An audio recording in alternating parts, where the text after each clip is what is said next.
right, you talk first this time because I always say, "Hey, hey, Hi, Lou. hi, Jeff. How are you today? I'm all right. Nice. My family and CJ's boyfriend are out seeing Barbie. Really? They opted for the competition Oppenheimer's competition. Well, yeah, I'm not the one that's going to be going to see Barbie anytime soon. Maybe that's one of those that when it's cold in the wintertime and it's on streaming and you don't have to pay for it, yeah, maybe I'll give it a watch. But I hear it's supposed to be pretty funny. I don't know. I take that with a grain of salt. Or maybe you're alone and it's the middle of winter and the room's dark. Yeah, and you stream Barbie. The only reason I'd be watching it is for what's her name, the girl that plays Barbie. Who's She that? is, she's a smoke show. She was the one, the same one. Goddamn, more Margot Robbie. Yeah. See, I don't know the celebrities anymore. You know. But remember, we were talking about rookies before. It looks like Josh Jung has to undergo thumb surgery, Yeah, so yeah. Maybe we could look at that again. might But hurt his that's good news for chances. Gunner, right? Gunner's Hmm. gunning for him. I tell you what, Yoshida, he's no joke either. Yeah, who was there was another guy too. Walls, was it? Yeah, but not. I don't know. I wouldn't call him rookie of the year. He's Luke Rayleigh is another one. Maybe that's who I'm thinking of. He's a rookie. Did you ever find So out if he's related to Brooks Riley? no, he was I no didn't. relation. No relation. No relation whatsoever. Oh, do we bring Chad in? Yeah, let's do it. All right, here comes Hack. We haven't seen Chad since before he went to his summer facial hair. He still had his winter beard, I think, last time we talked to him. Oh, it's not Chad, it's Janine. All right, well, Mm-mm. that's all right. I It think is Chad. Janine It's knows the Chad. He's using his wife's laptop. rules.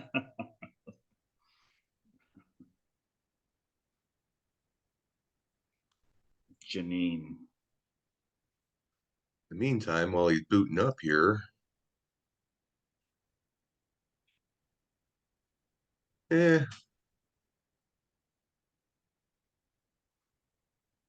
hey. So this is the last one of the season that we're going to have just one guest. Well, by design anyway. It might end up being one guest, but we're going to invite more than one guest on after this. So Yeah, what do you we say? have Two, three? two and three. Yeah, two, two, three. If it Okay. all works out, but there's might be some people that can't do it. We'll see. Just find the ones that can. And then we'll have the big blowout. The first free Monday after the season ends. I don't know if that's after the World Series or not. Well, I tell you what, the internet service in the sticks is just something else. Actually, it doesn't have to be a Monday after the season's over. I mean, it could be any night where there's no games to watch. We'll play it by ear. Could be after We're this. not doing this throughout the whole off season, are we? I wasn't planning on it. No, I No, thought we neither would was I. thought we would do the end of the season and then maybe a you know A World pre Series one? yeah after that and then maybe something around spring training and I don't know, or maybe just wait till after the season starts. I don't know. Might be tough to like get on here and go like, man, who left. I hope that he doesn't leave this guy unprotected, man, because I'm going, like you don't want Yeah. you don't want to do that. So even if somebody did leave somebody unprotected that you were gunning for, you wouldn't say a word anyway, right? No, I wouldn't. What in the world is going on with Carmen San Diego here?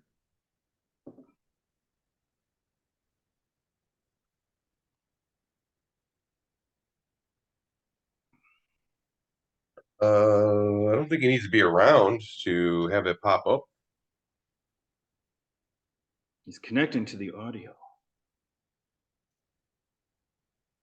My son's happy. Nobody's here, and he's up in the upstairs with his girlfriend, and I'm down in the basement. So 2 floors of privacy. Smell his finger when you get up there. That's bad. I should have said that. I'm I hope sorry. they never. Trying That's bad. to call Chad. He's not answering either. He texted me right before. Quick pee, then on my end. 9/11.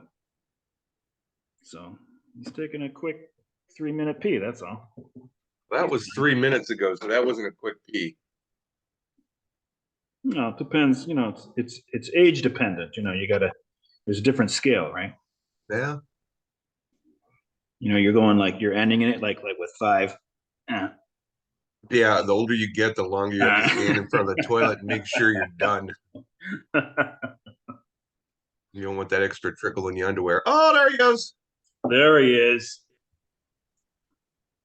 Hello. Look at those Hi, long, Chad. luscious locks. I know. I get a haircut every 2 years, whether I need one or not. And They look. I'm up to the 2 year point. The hair looks lighter. I mean, I guess it could be because of gray, but it looks more like it's just lighter hair. Yeah. It's sun bleach too. Yeah, sun influenced. Yeah. Spend 10 hours, 12 hours a day in the sun. That's what happens. You keep telling yourself that.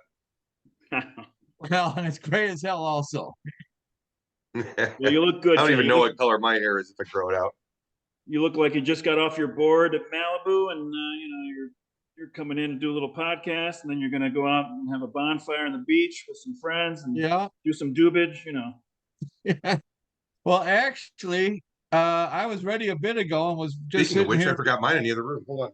reading my Talking. news feed, and I heard a little bit of a rumpus outside. So I'm just making sure that wasn't due to an attack, because this is the time of day when the chickens like to get attacked, and they're not in bed yet.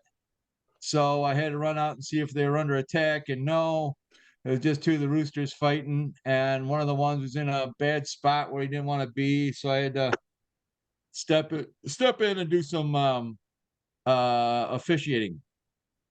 I don't know if you saw the podcast, like end of June it was, but I had 3 chickens killed by a dog that came in the yard. No, I did not see that. That Yeah, sucks. see, Chad is not watching. Chad's not watching these. I watch about half of them. Literally You know what it half. is? You know what it is? His agent informs him of like the podcast that we mention him a lot, and then he'll watch it. But otherwise, He watches the episodes that he's in. No, come on. I do have a little buzzer though that every time it goes off, my agent gives me a nickel. So, or 5p as they say over where he's from. However though, I do appreciate us doing this tonight, because this saves me from a full almost 2 hours of work. So I only got like 11 hours in today. So you're saving me from my usual 13 this time of year. Are you going to have 2 hours of work extra in the morning? the work's not going to go poof. No, there's no such thing. I start at the same time and it just goes all day, and then I go until an hour after sunset, hour and a half after sunset, sometimes 2, and then So you did and then the same start amount of again. work, just more efficient. Yeah, I work harder. I'm smarter, not harder, but I end up doing the harder version a lot, because then another farmer goes, "Hey, why don't you just beep beep beep beep?" And I'll be like, "Oh yeah, I've been doing it that way for 3 years, so I thank you." Yeah, I'll do dumb things sometimes.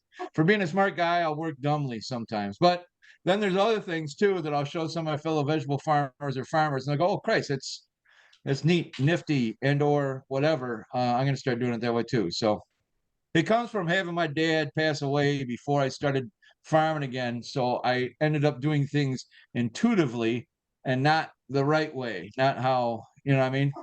So Elmer, I wasn't, how I Elmer had would have things done I it. remembered from the 80s and the 70s when I grew up. And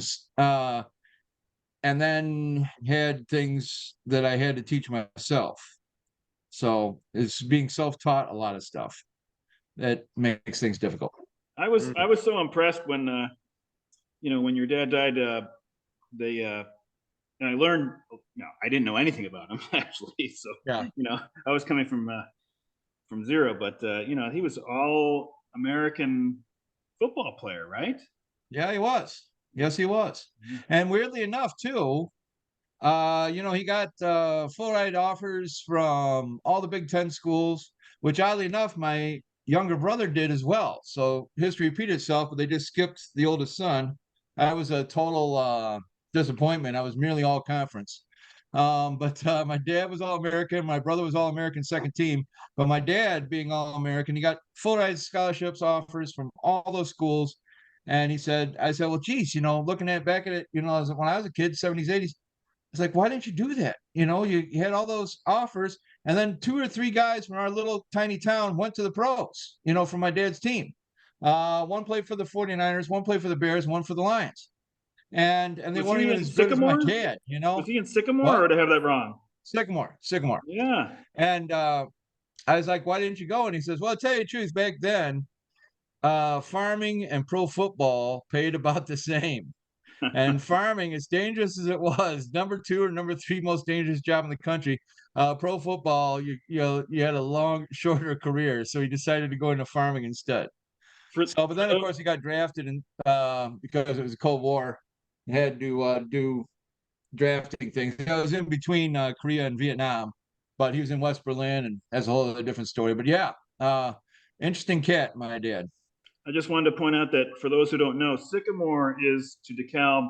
It's basically like how St. Paul is to Minneapolis. So Yeah, kind of, but it's the smarter, cleaner part. Kind of like St. Paul is to Minneapolis. Sorry, yeah, but no. Is Elburn closer than Sycamore? To me, To Chicago. oh yeah, Elburn's closer. Yeah, Elburn's to the west of Sycamore. Gotcha. So To the Elburn is at the very east. end of the Geneva Not to line, the. Oh, well, you would know better. metro-wise. What's that? I said you would. I should defer Yeah, your yeah. knowledge of the area. Elburn is to the west of Sycamore, to the Okay. east of Chicago. And East of Chicago. You think you got that backwards? no, Elburn is to the west of Sycamore, to the east of Chicago. No, you're right. To the west To of the east. everything's west of Are Chicago. you living in a fucking lake? Are you fucking SpongeBob SquarePants of the fucking Great Lakes or what? You're down there talking to a salmon and a fucking. That's the thing. I ran, literally had to run up here from the chickens. I'm deprived of oxygen. That's the excuse I'm using. Haven't had a smoke. I've only had 1 inch of my cocktail, which I'm drinking a White Russian today. So it's not chocolate milk, Jeff. So Here we don't go. mock me. Cheers. Well, there's. Cheers. But yeah, it's Elburn's west of Chicago, and it's west of Sycamore. Sycamore south of it. West. You just said it was west of Sycamore. Sycamore's Now you're east. saying Sycamore's west of. West of. Hey, let's not argue. I'll just look at a map. Fuck you. I'm not going to challenge Chad's geographic knowledge in between Sycamore and Chicago. Put it that way. Elburn is in between so Sycamore then and it's Chicago. east of Sycamore. Sycamore south of Chicago. Genoa. How about that? Yeah. I knew that. Yeah, Right? I did them reverse the first time. So sorry. Yeah. Well, heck, Wilson let's talk got about himself baseball. out of the basement. Yeah. let's look at the standings and get this rote stuff out of the way. Daddy's coming up. Is out of the basement. Making a move. Yeah, it's only victory is the only thing stopping me from money spots. My thing now is those high strikeout fucking home run hitting guys are not worth it. Yeah. Yeah, I got tired of them last year or the year before. So well, there we go.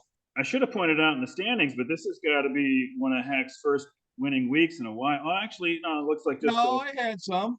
Yeah, it looks like just 2 weeks ago you had a winning week, right? Yeah. 1-2. But this one really separated, gave you some breathing room between you and Knockers, because they went 0-6 again. Yeah, I'm shocked because that's not a Chris thing. That's not a Knockers thing. Yeah, it's a shocking thing, but it just goes to show that like it can happen to anybody, or at least almost anybody. I don't know about Phil, but yes. But well, Phil had happened to the beginning of the year, but then he straightened that out. If you look at Knockers going back 8 weeks, it's 7-38. That's 10 games below the nearest team. That's only 45 games in a look at even I was 19-25 during that time. Yeah, so it's shocking. It's shocking, but yeah, it's not like I don't think that Knockers will 100% chance finishing last. I don't think any of us would think that. No, that's doubtful. But it is kind of nice. Well, you had been in there for so long. It's got to be nice to like, okay, now I'm with these guys here. Let's see where I can go. Right. I'm in But the 300%. I'm in the top of the 300 percentile winning percentage. You know, that's really some victory strides, and I feel like I'm Kenny from the White Sox. I feel like it's nothing but winning and roses from here on out. So but McBride's are now. I don't want to jinx them, which I might have done today when I mentioned it, but they're 15 games in front of last place, and there's only 48 games left. So hopefully, it's safe to say that I don't think McBride's are going to finish last. I know they no, have a I know they have a big overage, and they're probably going to fall from sixth place, but it doesn't look likely that they're going to come in last, and that's really an impressive thing because all of us have finished last except for well, I don't think Norm has either, and then Phil and John Kimmler have not. well, But smaller sample from Phil and John, right. but So yeah, it's yeah, pretty impressive. I mean, those of us who've done it for over 25 years. I mean, you have one of those years. I had one, right. and I can attest to the fact that it wasn't. I did move that year, so maybe people go, "Oh, it's because you moved," but it really wasn't. It was I did things pretty much the same way I always did them before and after, and I was trying. I didn't Look blow how it on. close the battle was for 4 and 2. Like between Yeah, Hack Yeah, and Baked and then you got Gambler Spear over there too. It's all within 3 points. look at Hack took the 4-2, 1 point over his buddy Doug. So you got I to take know. you got to work that out with him. I will reach arounds all around. Yeah. Um, He owes you one. but I He owes gotta say though, in the previous weeks, I'd had a bunch of weeks that were like that, where it was a 3-3 or a 2-4, where I was just 5 points out of the 4-2, or 7 points out of the 4-2, or something like that, where I was just having bad luck, getting boned, or the butter. I was getting the butters up the wazoo. Where before I was leading the butters like crazy. I was always a few points on top. Well, the last few weeks I've been a few points by Yeah, bottom, this except for helped you because now you're right in the middle of the Buddha standings. Like you're 41-66, and Buddha says you should be 41-66. So yeah, that's exactly. good. But anyway, so I should mention that Let's Play went 6-0, and I think they Yeah, warriored their way to the 6-0. We'll look and Man, into John's they blew it out of the water. really good on innings too, isn't he? He's fair. Yeah. I think only maybe the cows are under him. Yeah, The So thing where he's hurting is he's got a lot of games he can play on the field. He's been playing with Jesus Christ, like 19 pitchers and 11 fucking players, batters. right. So, yeah. So well, not that. from, No, it's a little bit different than that. from here on out, the model predicts him for third, and actually Sombrero's fourth, and I think Spear fifth. But that model doesn't like if you have an underage, it doesn't assume you're going to make it up. It assumes that you will not make it up. So if you do make Right. it up, or at least partially, you're going to do better than what the model says. So plays in a Well, we know John will make pretty it good up. spot. If even he's got to, just start regular guys or what have you. Like scrap heap guys. He's poised to jump up there into second, though. Oh yeah, any of these guys could come in second. Second through fifth Yeah, is really up for Satchel's grabs. as you guys did discuss, and that's one I listened to fairly recently. But Satchel is not quite untouchable yet because there's always a chance that and I'm going way back to this. There's a Charlie Jerselit out there that does a 24-0 or what have you, or a 32-0, but or whatever, what have you. There's always a chance of that, but I think Satchel is basically untouchable now, even though we're only 2/3 of the way through. Oh Yeah, yeah, he's not going to slow down that much. I think No, we thought that for about a month now. It was pretty early. yeah, I didn't think that necessarily in the middle of June, but then, well, no, when Jordan went down, he went 25-2 after that. The Astros struggled yeah, a little bit, but he did not. So No, that was because he's really got so impressive. many weapons on his team. You notice he just streams pictures the whole damn time, pretty much. He's got maybe 1 or 2 or 3 keeps, but he's pretty much streaming, and he's got a lot of those SPRP guys. I Yeah, mean, that doesn't hurt. That doesn't hurt. Well, he was because the deal didn't happen. I want to be telling tales out of school, but Phil is hard after a couple of my starters because well, we'll get to this in a minute, but Phil's after a couple of starters of mine hard, and he offered me good stuff, but they were kind of basis for a couple of rock solid hack guys I want for the future, so I didn't do it. But he was looking for your stud starter. I will let you know. Up until very very recently, he was looking for a stud starter. So I well, think that's he's why he gonna. hasn't contacted me. Uh, I think he is gonna go for an adjustment here in the final. In the final edge here. You're looking for the final edge, but Well, speaking of, I would guess if Phil is trading for anything, he's not looking for this year. So if he wants a stud starter, he's looking toward next year, where starting pitchers might be worth more than they will be worth more well, than they are this year. I even I thought just he don't know would how do. significant it will be. I thought he would because that's what reminded me was with what Jeff said, where you got a dual SPRP guy, and he has a lot of those, where you shoot for a couple innings and you can get big Oh, payouts for just a that's guy for different. 2 innings. That's different. I'm talking What he about would do an is what I'm ace saying is SP.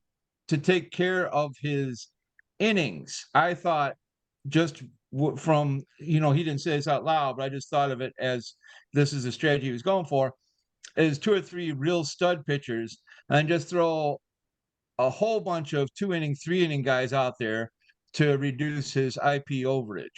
Right. Was what I thought he was going to go for, and that's why I thought, Lou, contrary to your point, I thought he was going for this year with the stud pitchers only to reduce his overage, so he could have a guy that he could plug in, like this guy, even though Cole is proving it wrong tonight. He's getting shelled. Well, not shelled, but he's getting beat up. But throwing a Cole guy or a Urias or a Urias or Kirby or one of my other studs, throw a guy in there that is going to get points every time, and then a whole bunch of little chump change 2 inning, 3 inning guys in order to just have 40 innings for that week or what have you. But if you look at the fact that there's 48 games left, now Satchel, the worst he could go is 24 and 24, and realistically, he's never going to go 24 and 24, No, right? correct. But if he went, let's go there. Let's exaggerate and say that he goes 24 and 24 the rest of the year. The second place team, which is me, would have to go 40 and 8. Yeah, to catch him. And guess what? Point. The gaggers are not going 40 and 8 to finish. No, great point. So, and actually, looking there's at almost his team no way it's going to happen. No, absolutely, you're totally right. Looking at his team right now, I thought he had more innings pitched than he did. Last time I looked at him, he was over 100 over. Now he's just 83 over.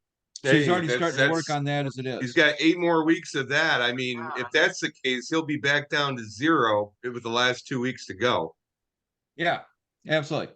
But he'll be up by 18 probably by then anyway, or 20. Yeah. I'm up 116 right now. I did want to point out that Jeff, because we haven't had much good to talk about, but Jeff went 5-1. The daddies, I mean. Look at that over the last 4 weeks. I'm tied with Stephen Becker Satchel over the last 4 weeks. League best 14-4 over the last 3, and even if you go back the last 4, is tied with Satch at 15-6. If we go back last 5 weeks, okay, last 5 weeks it doesn't work, but so best in the league over the last 4, and all by himself over the last 3. So it's all because of wheeling and dealing and getting some guys, changing up the team dynamic. That's what it was all about. That helps. That helps. Clubhouse chemistry is an underrated facet of fantasy sports. Look at the Cubs and Corey Bellinger. That's the whole reason they said they didn't move Bellinger is because of clubhouse chemistry. That's it. And look at what they've been doing lately. They're actually on a bit of a tear. They were having such a damn good time as a team. He didn't want to mess up the dynamic and ruin the magic. Yep. Well, And that's that's what Ross they're for you, a former player, running a team as opposed to a former Billy Bean sort of guy running a Are you team, calling David Ross a player? Bing, bing, boom. Jed Hoyer was a former player. Yeah, no. It's funny. Jed Hoyer went to Wesleyan, which is just a few miles away from here, and the Yeah. guitar player and singer that I play with, actually worked with him when he's a lot older than Jed Hoyer when Jed Hoyer was interning, but he was a Wesleyan No student or kidding. whatever then. Yeah, so he's really he's happy for him, and Yeah. and Jed did make the right call with this because that division is very winnable. Yep. Oh yeah, And absolutely. they're in the talk of like, wild card and stuff. There's only, I think they're like one out from a wild card. Yeah, there's a Yeah. couple of ways they can get in. I mean, obviously division would be best, but Right. yeah, you don't give up on a season like this. I do wonder. I'm sure you guys do too. Dude, they just took 2 out of 3 from Atlanta. Yeah, that's nice. I Yeah. mean, They don't I let know. shit get them down. They don't fucking like, they don't get on. They're not getting on a losing streak right now. They'll lose one game and then they'll win 2 in a row. You know. Yeah. And it's not only that, really but also they don't seem to gang up on each other like some other teams too, where the clubhouse vibe, and whether it's Bellinger, I said that jokingly or not, because that's what they claim in the papers, whether it's true or not. But they don't seem to, like, if something goes wrong, they're like, oh shit, it's because of Madrigal is back up to his nonsense, or or Hap can't catch or hit, and so on and so on and so on. It's always positive, positive. Well, it just wasn't Ian's day today, and tomorrow it will be.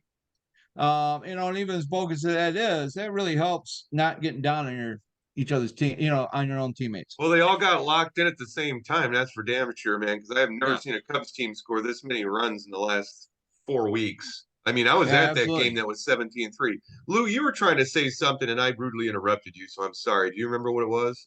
oh no, it couldn't have been very important. Well, here's something. Yeah, okay. So Cubs are 7-3 out of the last 10. Um, Definitely still a home team, but their away is 500. They're only 1.5 back, 1.5 back. Reds are 1 back. Brewers is still at the top. Cardinals are 11 back. Can't say I'm Yeah, not. they unloaded.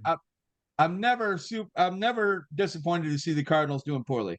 But however, though, I am disappointed that the Pirates went on a pretty good skid there for a while. Now they're 9 back, but they have been picking it up a little bit lately and lost some tough games. But there's Hey, that. But Lou, as long as they that keep reminded beating me. the Brewers and the Reds, Yeah, I'll be cool with the Pirates. I remember yeah, the no, absolutely, and they're doing well with it. But Lou, I wanted to ask you a real question because I knew we were doing this, and I even wrote down a question. oh man, Um, it was if it you was had just to, one time. It was just one time. I was really drunk. yeah. Is that what you're asking? No. Oh, I'll oh, send you a good. text about Forget that, that. and I will tell you that the tests turned out negative, so you can breathe easy. Um, what I wanted to say was, if you could deport one um, Mets front office individual to 1968 in the Soviet Union, which one would it be? Because the Mets are so, I can't get over just how poorly Well, if you're it's talking about run doing. 1968, I would have done everything I could to keep Whitey Herzog, and I would have gotten rid of No, M. not Donald from Grant. them. I'm saying back in time to that time and then to the old Soviet Union. In other words, somebody that would get sent to the gulags for sure. So from the modern day Mets. Well, I don't know. I mean, Epler is what he is. He wasn't. He shouldn't have been considered a very smart guy going into this, and he's proven that he's not. He Right. has value, but not in the. He shouldn't be the top dog. Not in a baseball sense. He should be. You should ship him over to Japan and Korea, and he has a feel for that, or he has experience at least. But he should not be the GM. But the reason the Mets hired him is because they didn't have a GM. And it was 2 off seasons ago, and they lost people because of it. They lost Yeah. opportunities because people didn't want to come to a team where they don't know who the GM is, they don't know who the manager is. So when they hired Epler, it made sense, but I had very little confidence going in, and he's done nothing to disprove that. Well, I had a couple things that he had said and did. Well, not necessarily did, but more than what he said. That I had some feelings. I was like, man, maybe Lou is going to be a happy man in a year or two. And No. but I got a feeling he's not going to be. But it turns out though it was the latter rather than the former. And yeah, he just I don't yeah I just feel so bad for any if I was a Mets fan or for Mets Oh, I mean, fans in general worldwide. they did their own thing. It's not bad luck or misfortune. It's just a bad plan. Well, they I had so didn't. many good guys too, I you never know. bought into it. The only thing I said, I guess, on the record on a text thread was that, well, it wasn't the way I would have gone about it when they signed Scherzer, because Right. I would have signed two pitchers for the one, and those I two agree. pitchers I would have agree. been younger, and maybe the three I was looking at was Gaussman, Ray, and Rodon. So Ray would have Right. sucked, Rodon would have been Right. hurt, and Gaussman would have turned out well. So Right. so gauge it right there. I mean, that's what I would have done. Well, Scherzer is for a team of the now, of a team that's, like Brewers would have loved what could do with a Scherzer, Phillies, a couple of, well, not Phillies. But yeah, Braves, etc. Giants for sure. I don't see him in the American League, but he's a pitcher for the of the now and not for Mets that still was trying to do something and not had yet done it.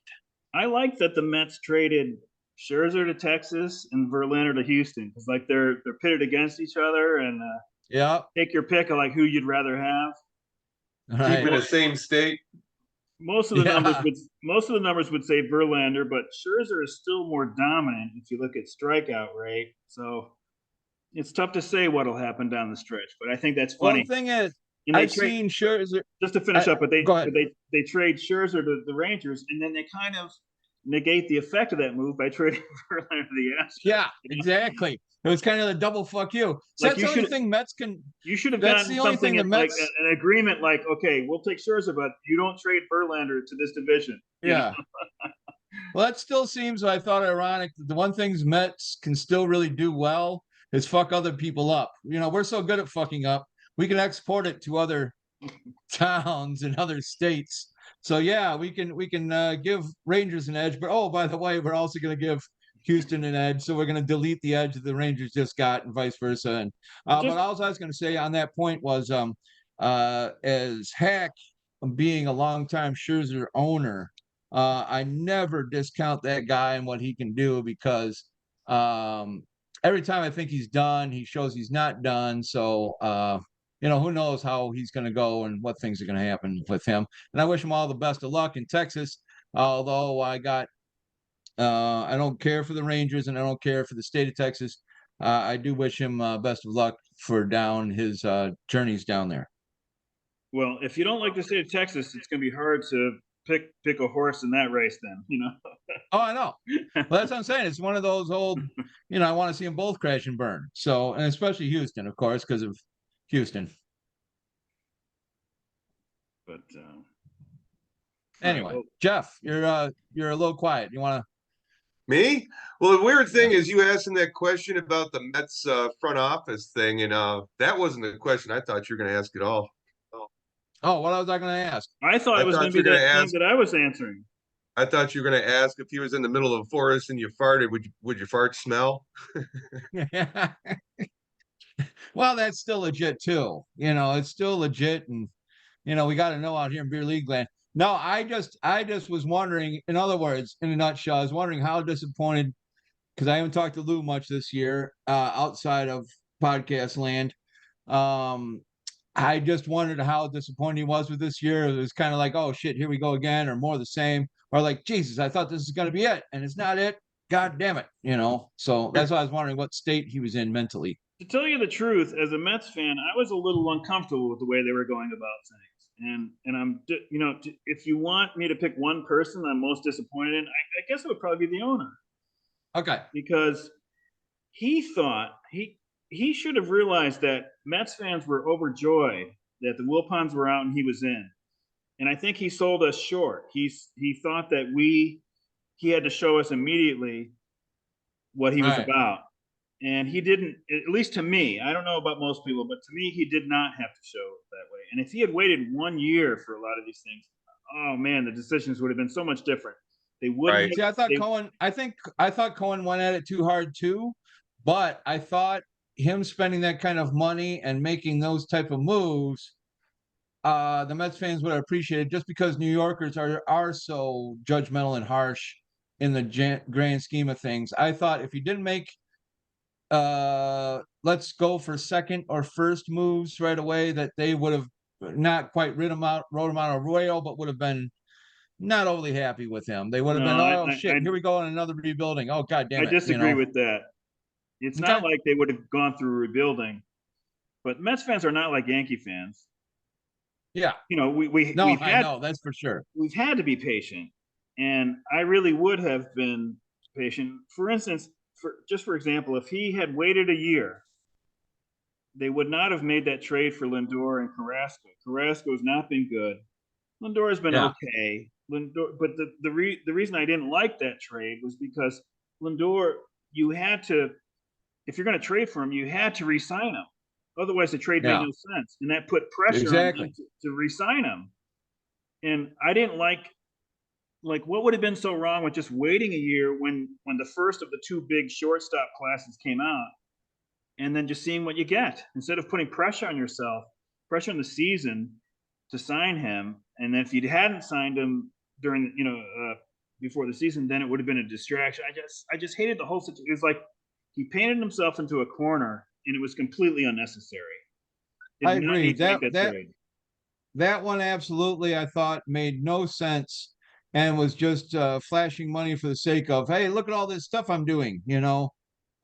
sort of deal. Love me. More Yeah, well, fans. Mets yeah, I fans, you love gotta my love money. me. I'm paying Right, all right, this right, money right, for people for you that don't fucking fit together. And in right, 2022, Jimenez had this great. I always liked Jimenez. I've liked other players too, but I right. liked him. And I never thought he would be as good as he was in 2022, and he's not as good this year. But No, I drafted him. I know. I but had to let him go. but So but how bad would it have been? It would have been They would have been better off if they had not done that deal. yeah, And, they really painted themselves into a corner with it. And to tell you the truth, I don't really like Lindor that much. I'm liking him more now than I ever have. But I don't like the whole smiles thing and the dyeing your hair blue stuff. I just want like a normal player. You don't have to be the face of the franchise or something. Just like, I don't Well, know. he's a lot like Javier Baez, but he's actually a better player. Yeah, he's better, yeah, and yeah. I'm not putting That's him a down. good analogy, Lou. He's a good I player, know, but they've Jeff. overpaid for him by about, the market came out after the past couple off seasons, and his market would have been, at least $7 million less than what they're paying him like Absolutely, 34 totally a agree. year. Yeah, he's been paid $34.1 million Yeah. a year. And you got, oh boy, you've got up until 2031 before that comes off the Yeah. books. And what is he? Is You know he even what in the though? Here's top? the thing. Here's the thing. Does he get his shit together once they get some good people around him, and then all of a sudden he takes off and becomes worth 30, and as fucking salaries go up over the years, by the time he's like 35, that 34 million might be kind of a good deal, but I highly doubt it. Well, No, yeah, that's guessing yeah. at like what baseball revenues will grow to. Mm-hmm. But yeah, it's definitely possible, and it's definitely possible that Lindor hasn't had his best year for the Mets yet. No. But I don't I think it's too likely that he's going to ever have the year that he had with the Indians. agree. With the I Mets. do believe though the rest of his year is going to be onwards and upwards. It's going to be the best of his time, just because it seems like when I saw him at the plate a couple times last week, and some highlight stuff, and then some stuff I was looking at when I was looking at some of my questions I was going to ask you about the Mets. And I got 3 or 4 more, but I decided just to let the first one slide and stand for itself. Too Lindor looks so painful. much better. He looks so much better. Well, you know me, I was a former reporter, so I got to like do my research. He looks so much better than he did at the beginning of the year, and especially at the end of last year. He's not a different guy, but he looks so much better, and like he's not pressing. He's not throwing his ass out. He's got his hands back. A couple different things I liked about how he looks now compared to just even a month and a half ago. I think he's going to be a better guy from not here on out, but here on out for the rest of this year. Put it that way. One of the comparisons for Lindor is on this baseball reference was Joe Torre. Oh, no kidding. Yeah. Yeah, and the Mets signed Torrey right after 71. No, they didn't, but that would have been like that. What was that year that Torrey hit like 363 or whatever? Well, Joe Torre, He got the MVP, right? He had a career WAR of 57.5, which is very good. Holy shit. 252 home runs, batted a career batting average of 297. Look at his 71 year. That was the year that he kicked ass. He had won the MVP. He had a career on base percentage of 365, a career OPS of 817. And you said what year? 71? Yeah, he was the MVP of the league. He had the most total bases with 352. He had the most best batting average at 363. I remember that. Yeah. He had 137 RBIs, 24 home runs, which back in those days was kind of a lot. Yeah. Oh yeah, 70s. That is a lot. He had 230 hits. And this is off a year that he went 325 and batted. He had batted 325, had 100 RBIs, 21 home runs, and 203 hits. Yeah, so there was 2 really good back-to-back years. 70 and 71 were by far his best years, but he had 36 home runs in one season in 66. And that year he batted 315, 382 on base percentage, had an OPS of 943. Jeez. And then he played for the Mets, and I think he was a player manager. I think he good played while he was managing for a little while. I love that. After the Fever trade. Then he managed the Braves, and they did poorly also. Well, he was with the Milwaukee Braves at 19 from 1960 all the way to 65, and then went to Atlanta with them. And then got traded when he was 27, kind of like Lindor. So Torrey managed the Mets and the Braves. Both were teams that he had played for, and those teams did terrible. Not his fault. He was fine. So when the Yankees hired him in whatever year that was it 96? I don't know. Yeah. But the New York Post, which is renowned for their tasteful headlines, their accuracy and their level-headedness. Do you know what they called it? What? Clueless Joe. Yankees hired Clueless Joe. But what happened after that? I mean, the Yankees won, they won, almost every year he was there. I mean, right. And there was some really in the beginning there were some really sketchy teams. And a couple times in the middle too, it was like Bernie Williams and a handful of other guys ends up not dominating, but ends up beating the rest of the league. Because there's a couple times where you look back at their staff and you're like, Jesus, that's a 5 or 6 good guys and a whole bunch of utility infielders and a couple decent pitchers. It was from 96 on, there's some good teams.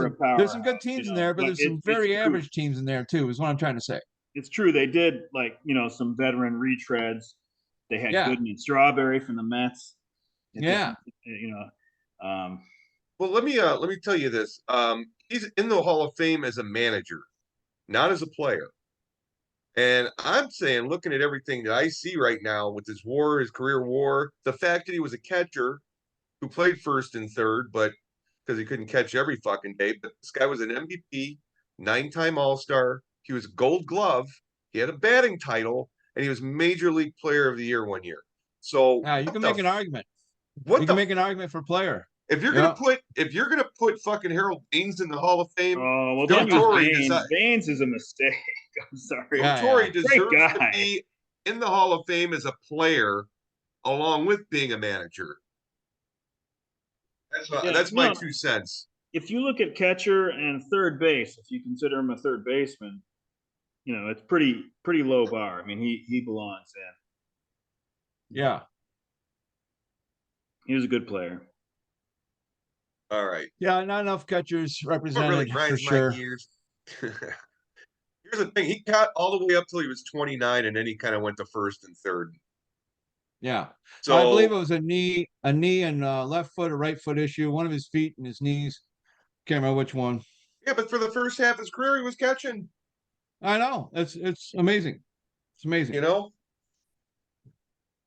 Well, this stuff, we'll just go through it fast. Buddha Kings and okay. the Yeah. laggards haven't changed. Still McBride's and Bizzotti, the laggard. Spear's still up on games, and underage is McBride's. And right in the middle, Knox and Dad's. IP overage is still McBride's, big time. It went down 10 innings since last week. So, but, and then cows are positioned well. They're one under. You probably want to be a little over. So the weekend warriors, there was a three-way tie with Hack, Dads, and Sombreros, and I think that was +2. I forgot to put the amount of games in here. And Satch and Bizzotti were -2 as straw spinners. And then if you look at BABIP hitting points, it's still McBride's up and Daddy's down. Daddy's came back toward the mean a little bit, but Yeah, it was up at 32 or something at one point. yeah, still, this is like plus a win and minus a win. And then McBride's are actually, still up on the lucky pitching, and Satchel's still on the bottom, but they came back about 15 points. So Yeah. maybe now it's only 2.5 wins that they probably should have more. should have 2.5 wins more. We don't need them with any more wins. And predicted top 4 is Satchel, Gags, and then it's new with Play in third and Sombreros fourth. So they displaced the Spear. Wow. Spear's probably fifth, I would imagine. Well, Spear still has a lot of innings. That's, I think, And doing then with that. players of the week, the cow catcher of the week was Cal Raleigh for Play, and they also had Dansby Swanson, or as they call him, Swansby. And Swansby dancing. Swansby dancing. He was on Swansby Nice dancing, one, but Jeff. normally they swimming. Freeman for the Spear at corner, and Cody Bellinger, Cody Bellinger for Bake McBride's. And then the top pitcher was Look at Johan that. Oviedo, and nobody has him. Look at that. At least as of this afternoon, anyway. That sounds like a tenor in like a an opera. Johan Oviedo Yeah. is going to sing to you now. Oh, the famous Spanish tenor from Brisbane, Yeah. or is that Portugal? I don't know. Yeah. It's Iberian anyway. And Is Portugal the country or Portugal the man? I don't even know what I'm saying anymore. So that was one too far, Jeff. That was one too I'm far. It sorry. was good up until then, and that was, and Andrew Heaney for the Sombreros, and Matt Brash for paging. Yeah, who brash out of nowhere almost. Not quite. Yeah, yeah. So when Sewell got traded, he got moved up a notch, So I think it's Munoz closing and Brash getting a lot of the 8th inning spots. I could be wrong, but that's where he is now.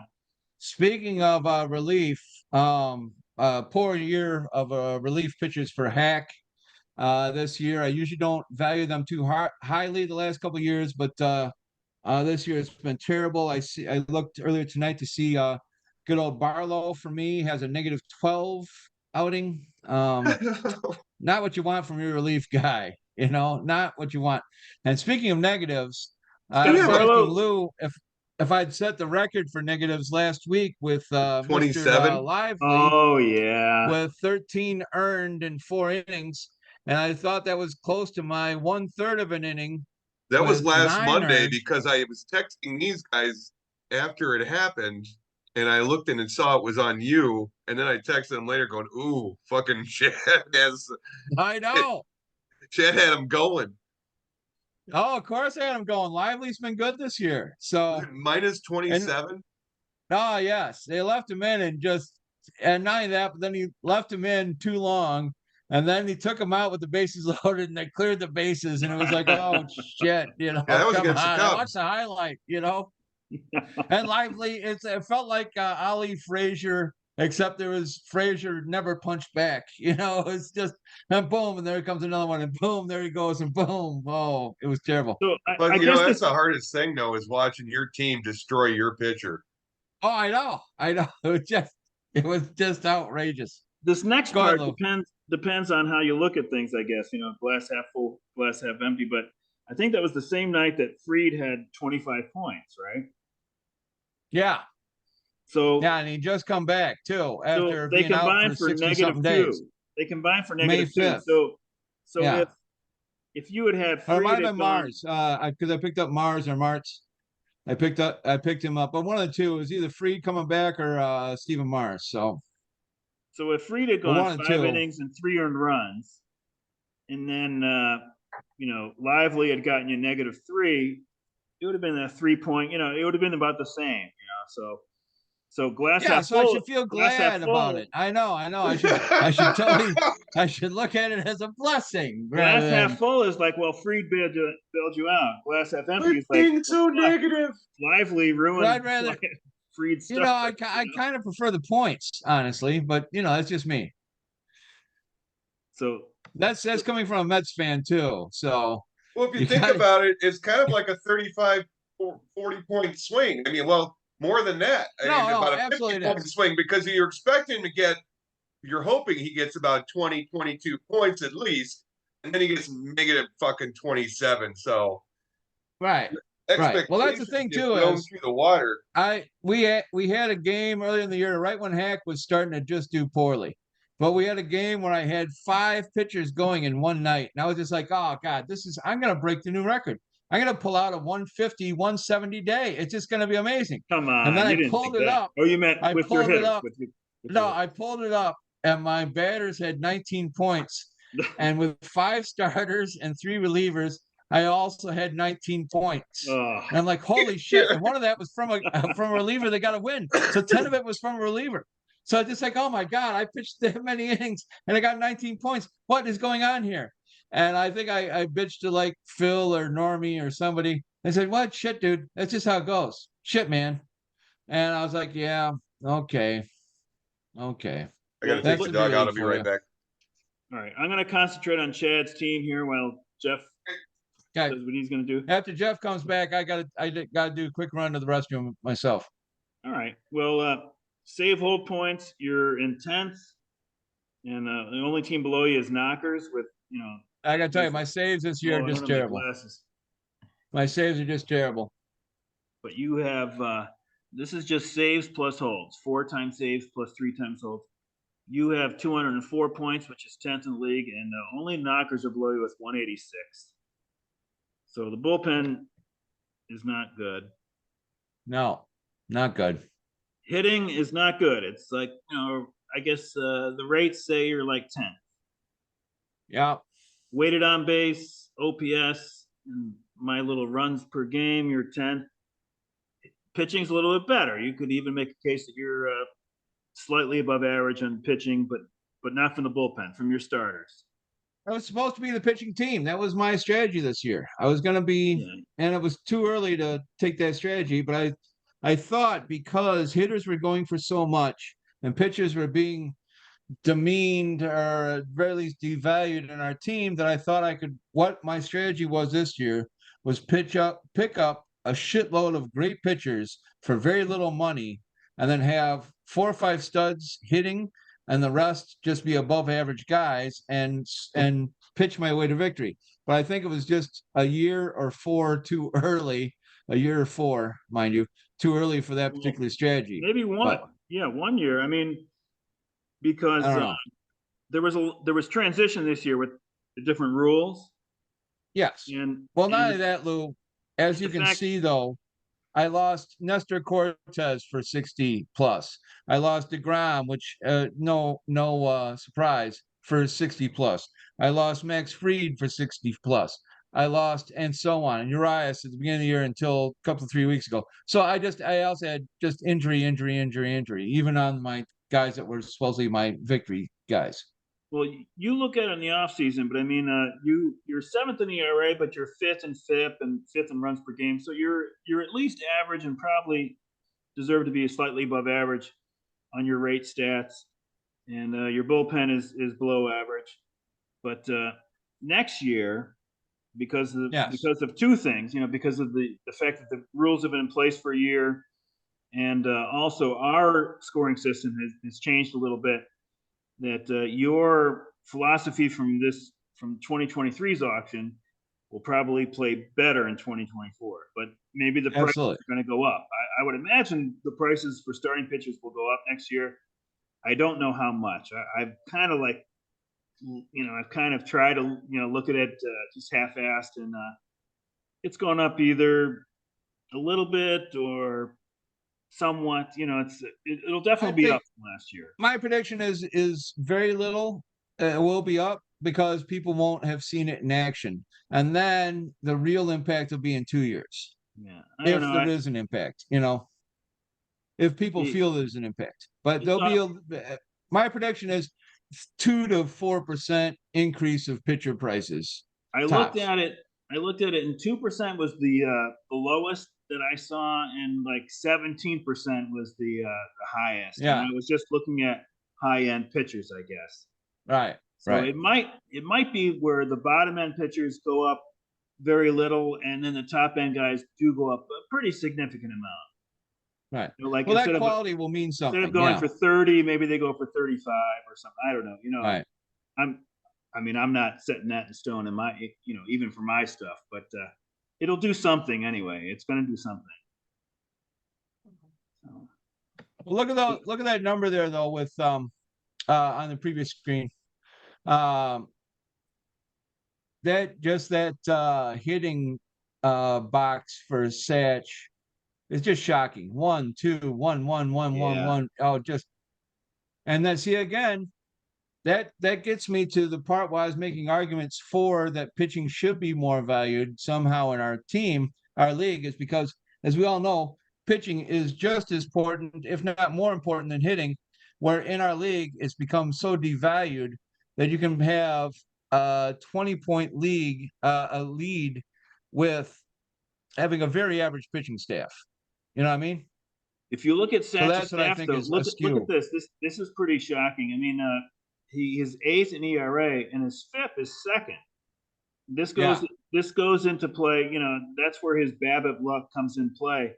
So yeah, Satch, thank goodness, I guess, but Satch, this doesn't have to be eighth in ERA. It could be easily be fourth in ERA, and that would be even worse good. for the rest of us. So Yeah, anyway, just yeah. just something to point out. Well, gentlemen, it's all kind of simple here. The hitters will not take points off the board. Pitchers can also lose you hitting points. Absolutely. Yeah. Absolutely. So Yeah. Yeah. it's more important probably now to invest in hitters, and then the pitching, because it's -3 per run, unless we lowered it to -2. No, well, the thing is, yeah, I thought about that, trying to put that forward at a meeting thing. But yes, pitchers can get you negative like no other person can. And being negative 27 that's a big chunk, or negative even 18 or -9, And whatever the for the week. fact you still But got a 4 and 2 is amazing. yes. So yeah, I know. So uh that's what's gonna make pitchers who don't get shelled that much more valuable. So you won't just do the flyers or this quote unquote streaming of guys just because they're up. I run up a guy like with the stock market and cheap money. When there's zero interest rates, yeah, you can take a flutter on anything. But when there's actual penalties, then you can't take a chance on anything. So that's my point is so I think true value pitchers will become more valuable, but the middle to low guys will stay the same because of their chance of negativity or negative points rather. Yeah. Yeah. All I right. mean, they won't. After that, They, I gotta they'll go rise up a slash. little bit too, but Oh, absolutely. Totally agree, though. But but next not as year, much as I'm as the next year top I'm going to guys. take a flutter on some real relievers, and not that, but in the off season I lost Presley or somebody else like that to the expansion draft, whoever it was or whatever. Uh, that's always upsetting. You've heard it here first. I, Protect your relievers. yeah, you did hear it. I'm gonna go take a slash real quick and re-drink. Be right back, real quick. Okay. All right, buddy. Oh, I tell you what, man, I'm feeling better and better about the moves I've made because I swear to God, I was down there in Hack Wilson territory for probably 4 weeks straight Well, you gotta and got like my this. stuff. You gotta like this because the dads are now predicted for sixth. You're on top of really close quarters with McBride's and Bizzotti, but now you're up at six, and that you haven't been up there as far as the model is concerned for I don't know when it was, Right. April or or not even. So, but it does predict that Knockers will finish last, and Well, if my guys still keep playing the way, I mean, hopefully they just all have good second halves, and if they do, hell, I might be knocking on 5. yeah, I mean, according to this, there's a big gap between sixth and fifth. I But think I didn't I finish 5th last year, I don't think so. I think it was Bizzotti. or maybe I was. Yeah, I think it was him, and then it was me. I think I was 6th last year. To be honest Yeah, with sixth or seventh. I can't. I over the winter I forced myself to memorize those numbers because I'm going to need to have them in my head during the auction. So I know that you are team 2 or team 3, but now that's all gone. So because it changes, so it's fine. you. I know a guy. Depending on what Dave's plans are, I've got probably 2 guys that would be interested in joining the league. That's great. Well, we were saying it was going to have to be March 9th. If we want to count those first 2 games that are being played in Korea, is it? I say we don't count them at all. Wait till the whole season starts. Don't even worry about that shit. Yeah, we've never done that. I don't know. I'd like to try to do it. I'd like to try to do it on March 9th. It's before St. Patrick's Day. The following weekend is St. Patrick's Day. That's why we can't just go 1 week back. But I don't like to change it after it's been out there because I want everybody to count on it. That's the weekend they shouldn't go skiing or something. But Right. obviously, if we all agree that it would be best to wait, we could do that. But let's talk about that later. I don't know. Yeah. Right now, it's March 9th, and that's a Saturday. And it's the weekend before St. Patrick's Day. I don't understand why they're having a game so goddamn early like that. That just doesn't make any sense. I mean, everybody else is in spring training. You're supposed to have your damn team locked before you start playing games, Yeah. you know? So what the hell are they doing? You know what I mean? It's like, what, just baseball, stop sometimes. Just stop and think what you're fucking doing. They're doing it like on a Tuesday and Wednesday. They could wait a week and do it Where is it? 27th. It's in Korea, I think. So fucking to have it 2 weeks before the actual season starts, why don't you just have the first series there and have 2 fucking West Coast teams as the teams that are playing. That way they don't have that far to go back. It's still a fucking long haul. That'd be like a 12-hour trip. No. 15, 17. That's probably more like a 9 or 10-hour trip. Straight So to let's Korea say from that Los Angeles. we're sticking with March 9th. I don't want people to think that we're not. But if people contact me and say that, I don't want it to be March 9th, we should do it 2 weeks later, we could do that if we don't count those games. Or we just say you count those games, they're just free games for you. I don't know if you take that player. But I don't want to think about that right now, I don't think.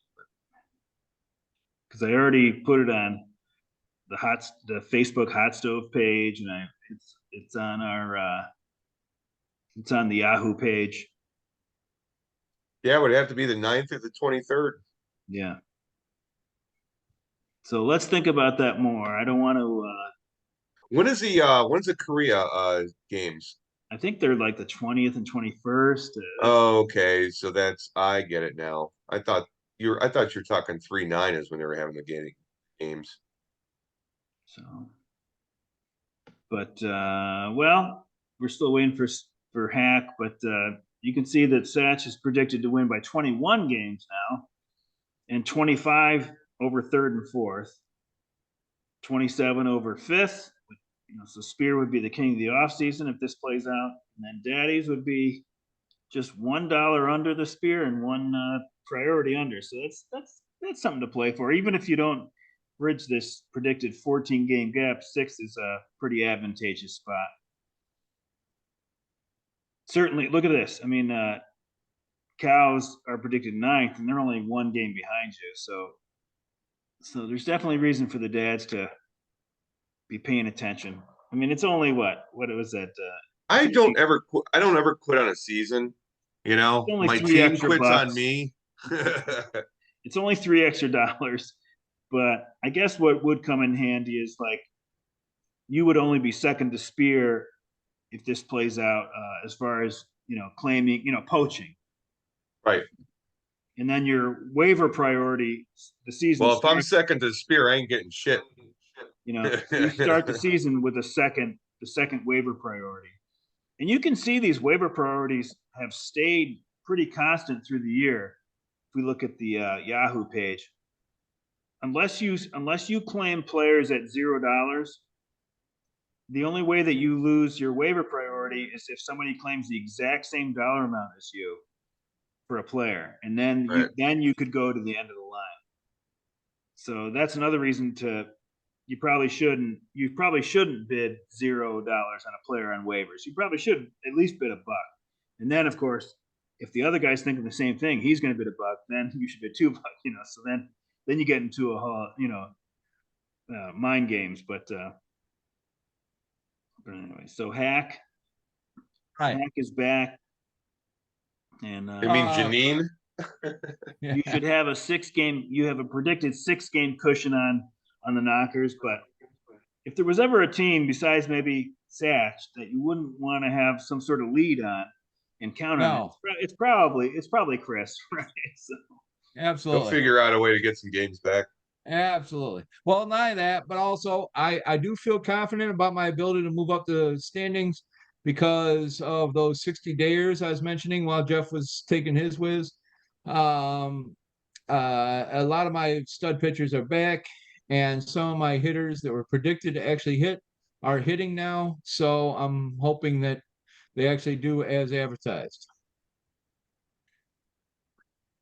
See what our teams are doing as a whole right now. For example, O'Neill, Edmund. New York Mets were beating up on Chicago Cubs today. What's the score? It was 7-2, but it's delayed. Oh, yeah. There's a rain delay. It started to rain when I was watching, yeah. Now let's Who take a the look hell here. was pitching for the Cubs? Smiley. Really? Oh. So I want to see him Smiley's been dog shit. But he is not. What? Smiley's been dog shit this year. The Mets were only 11-25 versus left-handed starters this year. So I thought that it was a good sign for the Cubs. The only thing that was working against the Cubs was that Senga was pitching. And he's the Mets' best starting pitcher right now. So hey, I have to bring this up. You were talking earlier about how the Cubs chemistry just kind of all came together. How about the White Sox chemistry not even getting going this year? And that fight from the other day, boy, oh boy, Tim Anderson got knocked on his ass. I did not watch the actual fight. I read about it blow by blow in the Trib because I'm one of the few people that actually reads newspapers and actually subscribes to them. But I read about it and it made me want to look it up. So now after we're done here, I shall. But yes, talk about the absolute lack of chemistry. My God. It's like, okay, so this guy, Kenyon Middleton, just got traded over to the Yankees. And he just started dishing on the White Sox from that other side. He's like, there's no rules. They don't enforce anything. Guys just make up their own practice time. It's just like, it's almost like showing up for meetings. Yeah, it's like, okay, and there's no penalties. Trying to be the nice guy. It don't work He's at the letting pro these guys level. I'm walk all sorry. over him. Even though I'm Yeah. sure that everything he said was true. I mean, I believe that it was true. Do you like that though? Do you like somebody leaving your organization and like bad And mouthing? pooping on them. Shouldn't you just be happy that you're not there anymore and just shut your mouth? Yes and no. Because if you still care for the franchise, I could see saying something. I'm saying this out of love, blah blah blah. That was saying it out of pique or spite, maybe though, and that I don't care for. I will agree with you on that point. Was he Well, drafted by here's the the White thing though. Sox He was though? traded before that fight. Is he a lifelong White Sox, No, that's draftee? my point. That's my point. Is he wasn't saying it out of love for the Sox. He Yeah. was saying it out of pique or spite or dismay. But if I felt truly mistreated by a team, I might be willing to make some sidelong comments. I wouldn't be as obvious or as upfront or not passive aggressive. He was aggressive aggressive, but somebody had to say something, and I don't know if that was the right guy at the right time, but there's deep and serious flaws with that team, and I think it's not quite from the top down, but it's top-ish down, and they need to make. I don't know what the changes are, but If because if I'm not if enough I of a was Sox fan to Middleton's give it to you. dad, I would say, okay, somebody needs to say something, but it's not you. Yeah, I should. No, I agree. Agree Because 100%. because you go to another team and that You gotta team, watch your you're ass around probably that not guy. going to be there forever either. Like, Right, so now right. now a prospective employer is like, well, I don't know about this guy. I mean, it doesn't help you in any way to open your mouth like No, no, I agree. It was the wrong guy with the wrong statement, but somebody had to make a statement, but definitely wrong guy, wrong statement. That's kind of like that kicker that was mouthing off from the Colts and something, and then fucking Peyton Manning put him in his place. Said, "Look, what do you expect from an idiot kicker?" that. But that being said, the Jose Ramirez, Tim Anderson, but every time I see it, and I've seen it a dozen times, I'm not searching it out. I mean, they just show it. I Right. really enjoy it. I can't deny it. I don't like Tim Anderson that much, I guess, even though he has been a hell of a player who, I mean, he would hit what 320. He wouldn't walk, but I mean, he still had a decent on base because he was hitting for such a high average. He's a good player. He's an average defender and an above average hitter. But I I was thinking that Josh Donaldson must be overjoyed because now you realize that maybe Donaldson's definitely an asshole, but now we're starting to see that like this might not have been all from Donaldson, like Right, this right, guy right. this guy called himself the new Jackie Robinson. I mean, like what kind of an asshole Oh, said I that? know. No, no. Never make a statement. I'm the new whoever. Period. No, I that don't was he care. was saying that about Tim Anderson. Yeah, Yeah, yeah. Anderson said that yeah. about No, himself, no, exactly. Yeah.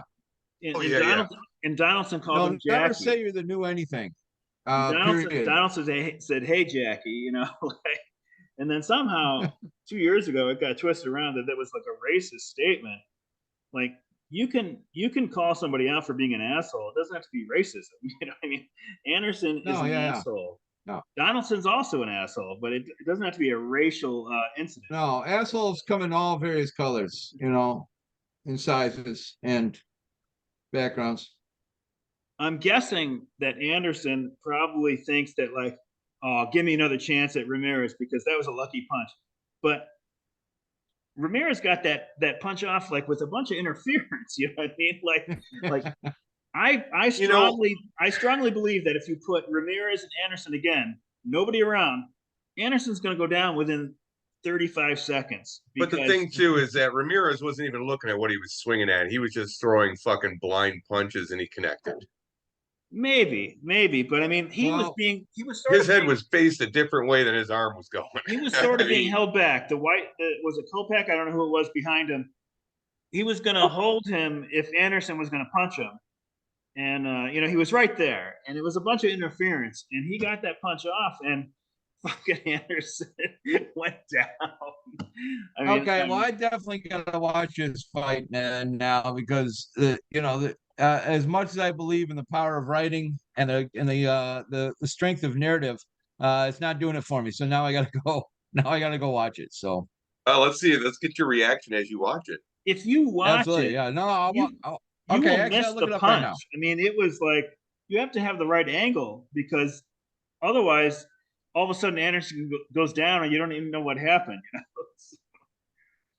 But I was impressed with the fact that Ramirez got that punch off with interference from behind from a Sox teammate. Down goes Jackie. Here, Down it goes won't show Jackie. up. No, it won't. Well, here's it. When I first look it up here, this is awesome. Tim Anderson's totally squared up. That's from USA Today. Tim Anderson's totally squared up in like boxer, mode. Ramirez just has his hands down by his side, and all of a sudden, then Anderson's on his ass. All right, Let me I'll see watch if it I live. can't. Let me see if I can't bring it up on YouTube and just play it on the screen here. I know Yeah, before we did it before, but we couldn't. I don't think we got any sound. the thing I mean, you don't about really need Ramirez sound though, for it, but different from like if it had been Donaldson, is that Ramirez is not a troublemaker. I don't even know if he's been thrown out of the game before. You know, I he's don't think he thought of has. as a decent guy. I mean, you know, he signed with the Indians for like at least 10 million under what he could have gotten in the open market because he wanted to stay in Cleveland. I mean, Okay, here we are. I'm watching it.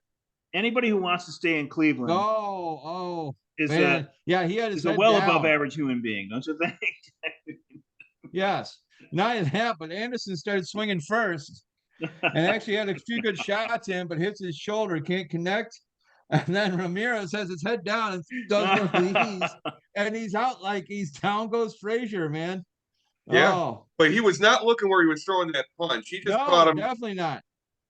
Definitely So not. it's two guys that didn't know how to fight, and somebody connected. Well, Yeah. I'll say But they, if they face off again for charity or something, yeah, Anderson's going to go I'm taking down. Ramirez. Anderson will go Yeah, I'm down taking again Ramirez. in 30 Absolutely. seconds. Absolutely. Ramirez after the game was saying, "Oh, he don't respect the game, blah blah blah." He just doesn't have. He has no respect for the game. I don't know. Well, Everybody's Maybe like, that was that I whole. don't are mind. you talking about him or you? I'm talking about like that's what Jose Ramirez said after No, the I'm saying game. like people were saying to Tim, like, are you talking about Ramirez or you? Well, that was yeah, but yeah, to be honest with you, the Okay, and attitude here's another one from the ever here's since another one from Abreu the left, go on. they've been having issues. He was the guy. He was Yeah, kind of like the dad of the room, and now that dad's not there, the kids are running amok. Well, you've totally made that agree. point before, And not only and that, but it's making uh, sense. I mean, I kind of, in my mind at least, discounted it, but there's something really wrong there, you know. And maybe Yeah, he was just enough of an agree. And influence not only to. that, but well, agree. But not only that, but Abreu, the couple people or pundits slash writers slash whatever said, "Oh no, he wasn't a very vocal guy."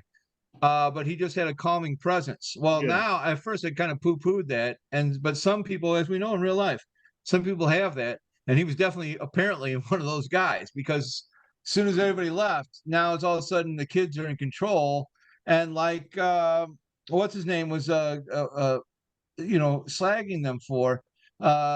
There's no all of a sudden no rules are off. We can do what they want. Guys show up. Guys leave when they want.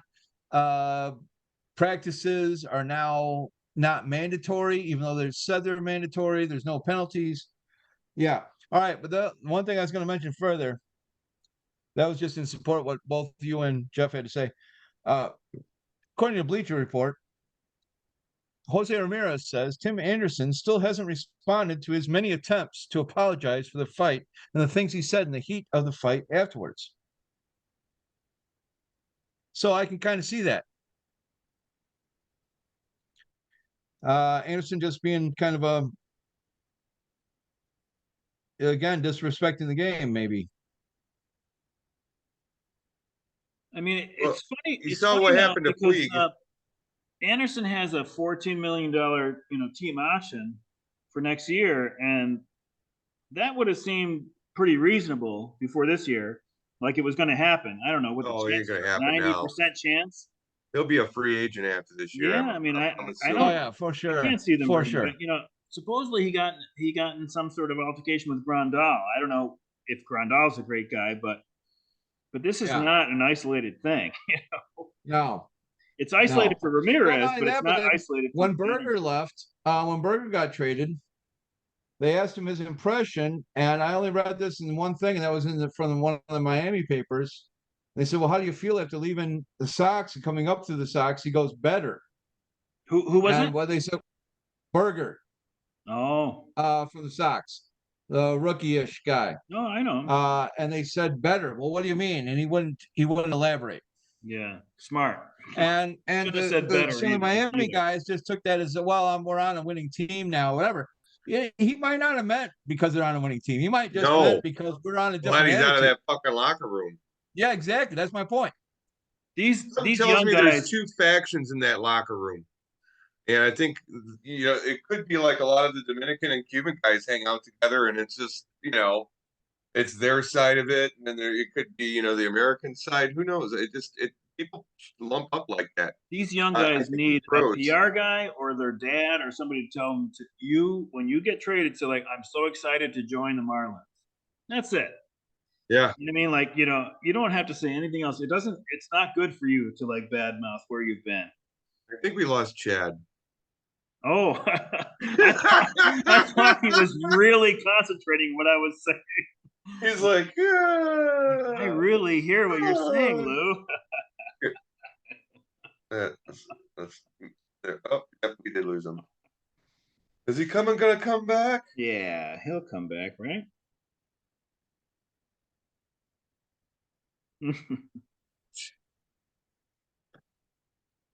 But what you said about Abreu, I kind of was like, maybe, but there probably did need to be somebody there, or they needed a manager who had more stones than Grifol, and it's not his fault. I mean, it's his first job as a manager. They needed somebody that was sure of themselves, and then would go like, oh, no, no, no, no, no, you missed a meeting, something. They need to, they need something more than what they've got. And I don't, I'm not a big fan of the GM or or Kenny Williams or anybody. I mean, like, they need a lot. Yeah. Jerry needs to either realize this or he's just going to have to die before it gets what better. needs to happen is he needs to burn it down all the way down. I mean, that means getting rid of Kenny Williams. You got to change the culture from the bottom up. Get rid of your whole fucking scouting department. Give some other fucking younger kids that know a little bit From about the top down this time. Just burn it all down. Change your fucking training and your pay for that shit. I guess the best thing you could say about the most admirable quality that Reinsdorf has is that he is loyal, and usually you're loyal up, right? From you on up. He's actually loyal from him on down. It's He weird. did it with the Bulls too. He's one of those guys that as long as you keep him mediocre, mediocre, he's got the whole Hallis playbook now. And that's something George Hallis said back in the day. Keep the team just barely on the brink of winning and you'll make a lot of money. But the Sox, 2-3 years ago, they really looked like they were on their way. I mean, they were going to, by now they were going to be on top of the Central, which is an easy thing, and really competing, to go to the World Series, and like, man, oh man, they are far from that now. Hey, it was funny, Chad. When you left, you were like this. You're like, yeah. And I thought that was a good impression. I thought you were really. You guys froze. I thought you were really concentrating on what I was saying. You guys, yeah. I said, you guys froze. Can you hear me? And right then I froze, and I'm all like, Chad's deep in thought. Oh, I'm really getting through to Chad. He really is pondering what I'm, the intricate points that I'm making. Yeah, he stroked himself into submission. I mean, stroke, not the other kind. But my internet completely went out. Not Billy Squire. And here's the ironic part is, and I think I told you guys this last time. We couldn't actually stream movies or anything until a couple years ago. Oh, well, 3 years ago because of COVID. But because of COVID, they improved their network. My internet comes via line of sight, which means it gets from our house, it's shot to a grain bin about a mile away, which is shot to a tower from that used to be a civil defense tower, which is shot to a valley, which is shot to the top of a tree, which is shot to where we actually get the internet from, about 25 miles away. It's literally a line of sight microwave radar shit. Which is shot to a donkey on a treadmill with a carrot in front of No, his mouth. exactly. That's my point. And then the squirrel bites the apple, and then he runs to the apple and connects with the, Come no, I'm on, not shitting. Bessie. I got another half That's hour how hard, here. yeah. We need some of them interwebs. Tim. Yeah. Yeah, mule. Exactly. No, but that's how our internet happens. But granted, it only costs $58 a month, and it's worth every fucking penny, as you can see. But we actually can do streaming as long as no two people are streaming anything in the house at the same time. So, Hey. it's totally modern. Totally modern. Yeah, you just take turns. Yeah, exactly.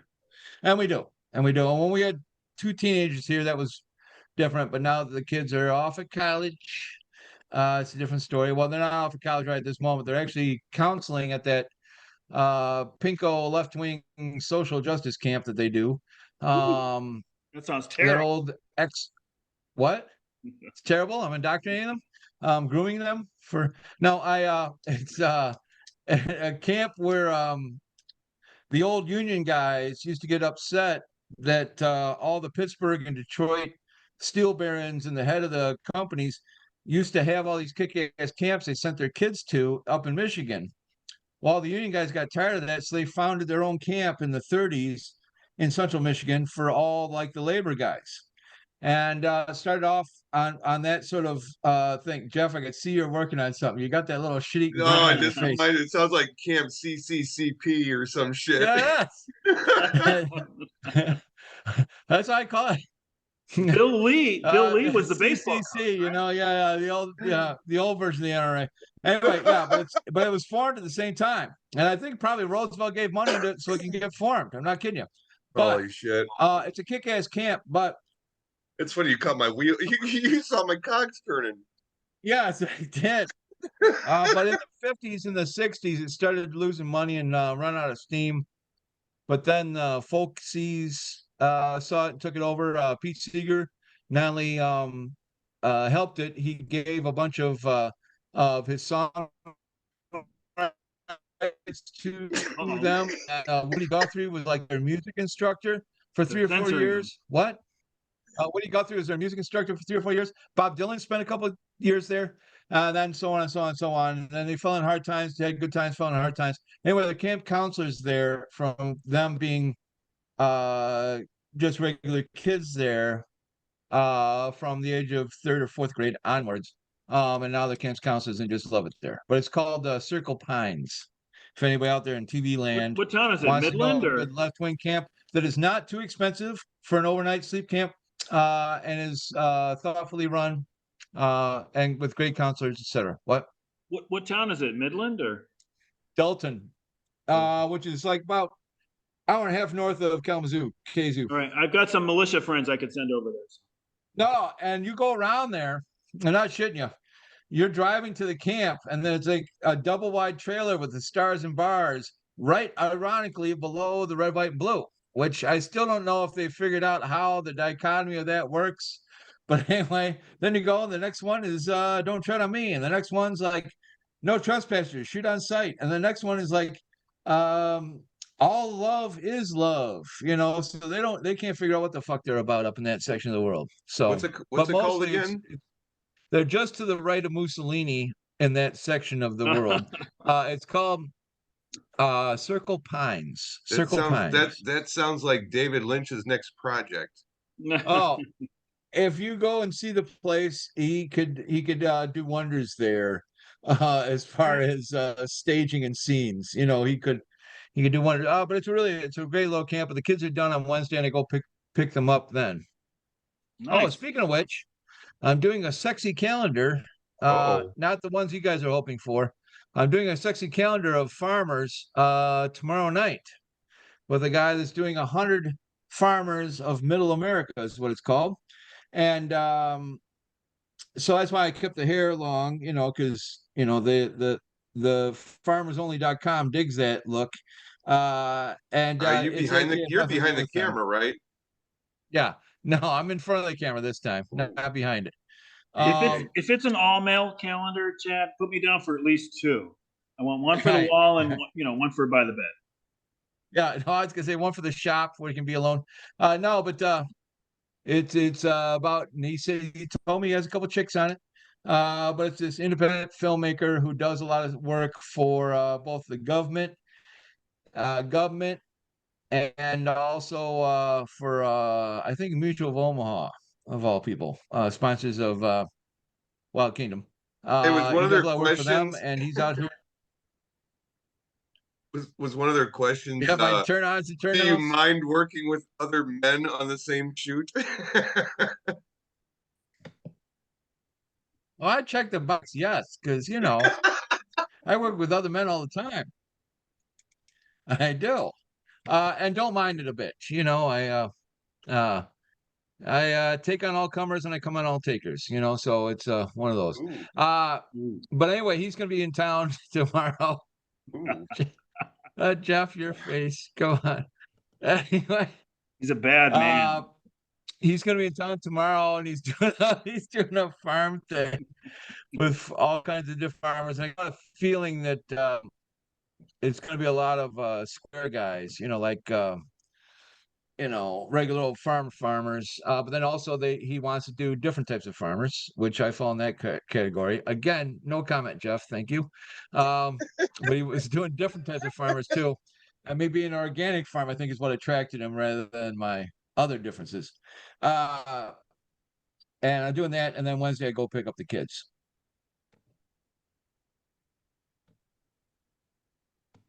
And then they'll be home for like a couple of weeks, and then they're off again, Oh, right? always. Dude, I told you, 3 weeks ago I worked 104 hours in a week. And then 4 weeks ago I worked 94 hours in a week. So yes, I am home all the time. I know there's only Feel free to stop 168 by. hours in a week, so that doesn't leave much time for much No, else. I know. It doesn't. It doesn't. That's why I told you I love that I had to do the beer league tonight because it caused me to avoid 2 hours of work. And speaking of which, right after we're done, which unfortunately means soon for me, right after we're done, I have to go out and do another hour and a half of work out in the fucking barn. Anyway, that's it. It's the life Chad, I chose. So Chad, keeps the if it wife means tell anything me. to you, I'll be with Yeah, you in spirit. yeah. But while I'm with I you in appreciate the spirit, spirit. I'll be sitting down drinking wine and watching MLB tonight. But I will be with you in spirit, Right. even if I don't Highlights. realize Yeah. it. Okay? Right, right. Does that I will help? feel the I will feel the labor right Does next that to me. embolden you? I will. And Jeff, same goes for you, I'm sure. What's that? Same goes for you, I'm sure. You'll be right there with me in spirit. Oh, absolutely. I got to come out there and see at the farm. Yeah. That's right. You have yet to actually clap eyes upon it. You I've should. been saying it for years. You've been out there, what now, 5 years? No, we got to. Huh? Oh, and not only that, but a bunch of the boys came out for our nerd session about a month ago. A bunch of Yeah. boys that hadn't seen it. I sent your Will, scarf and a Phil, case of etc. beer with them. Phil's been out at least a couple times. Came out for the dad's funeral. But they really do like it out here, unless they're bullshitting me. They said they loved it, so it's really good. Nice.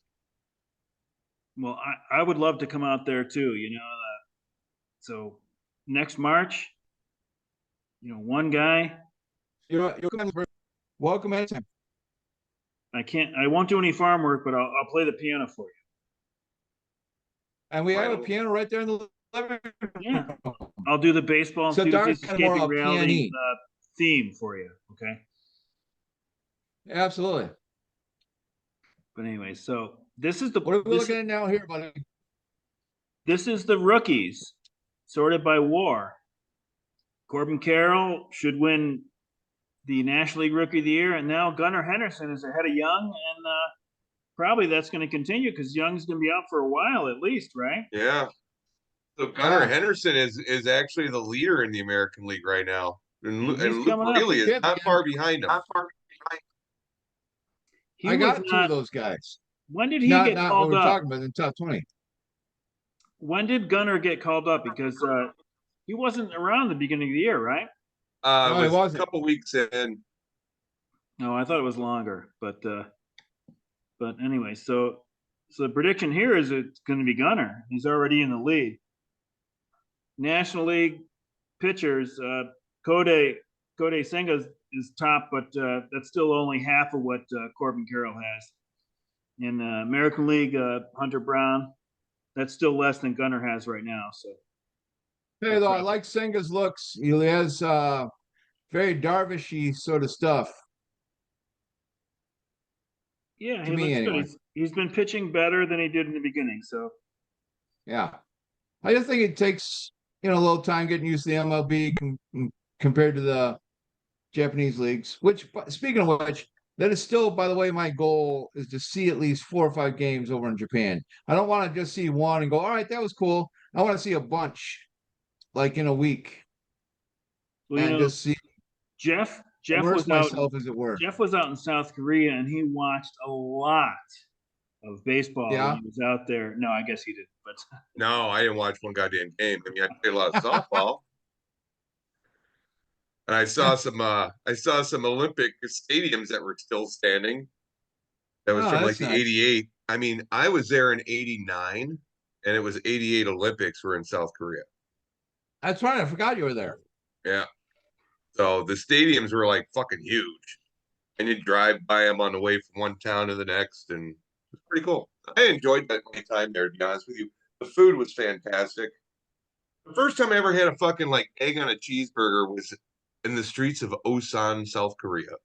and A little Chad, lady that had a little flat top grill, and here she was, Miss Lee McDonald, and she would make these cheeseburgers and throw a McDonald's fried egg makes on sense. top of them. And that was like back in '89 when nobody did that shit. And I'm like, wow, this is the best thing ever.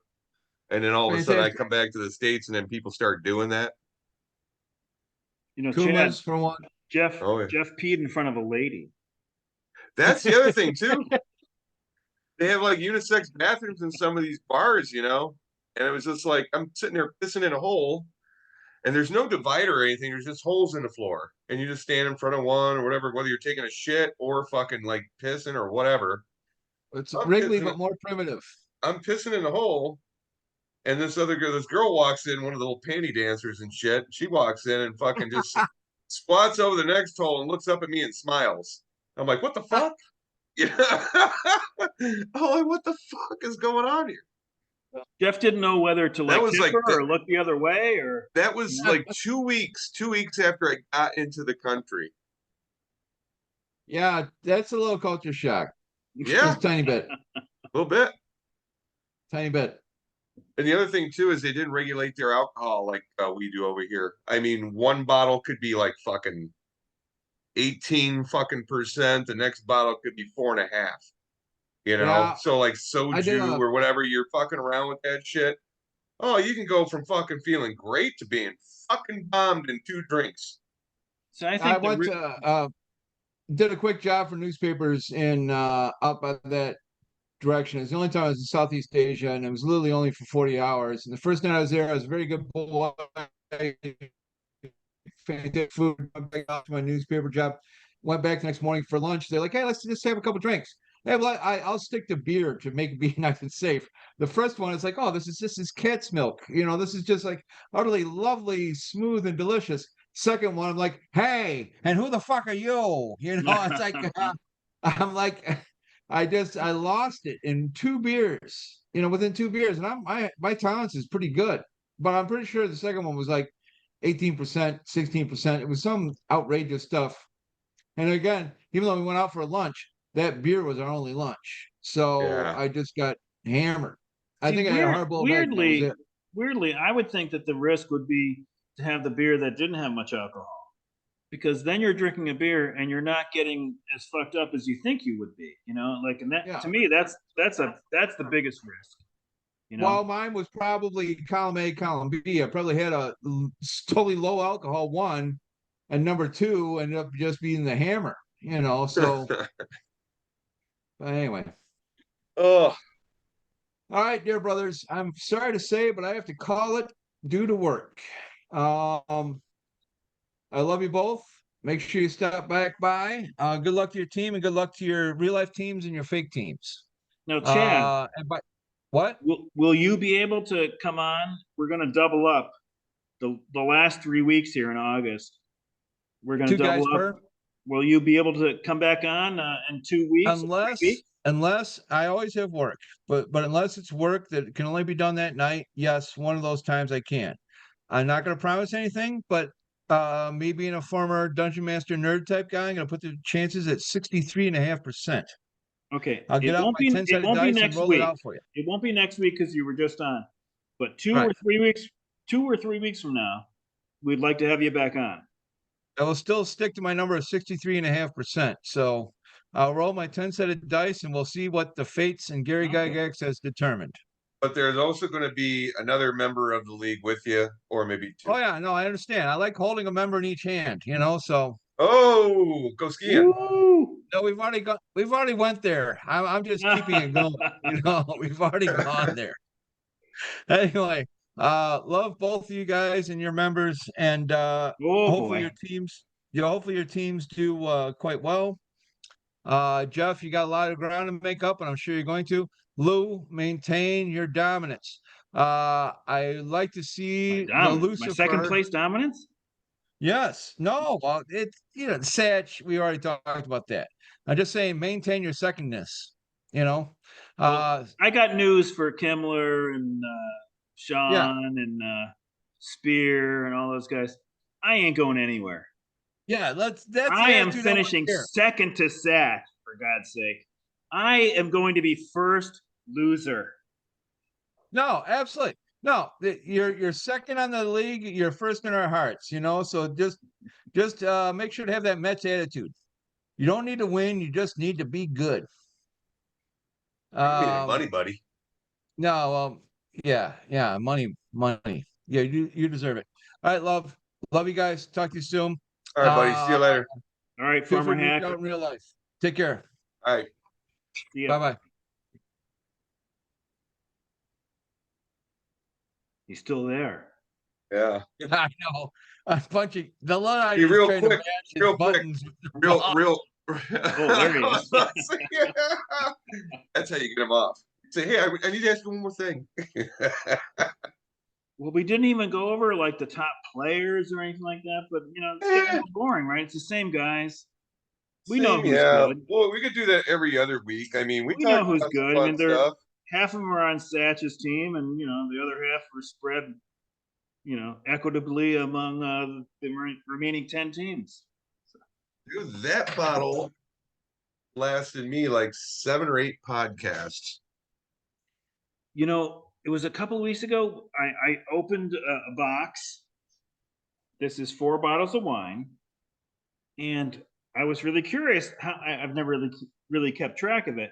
How long would it take me? And it took me 5 nights. So that means I'm drinking 4 glasses of wine a night, which isn't so bad, right? I mean, that's not terrible, is it? No, It's 80% of 4 a glass glasses of wine a night. of a bottle of wine. What'd you say? You're drinking a bottle of wine a night. No, it's like 4/5. It's 4 glasses of wine, less than a bottle. You're drinking 4 glasses of wine a day. Yeah, I think that's okay. That's about the best I can do. So hopefully it's acceptable. I think it should be. That's not terrible. I think there's a lot of like middle-aged mothers out there that would agree. I mean, there's a lot of people that can put some fucking wine down. I think 4 glasses, you're fine. Yeah, I refuse to be hungover in the morning. I've done that.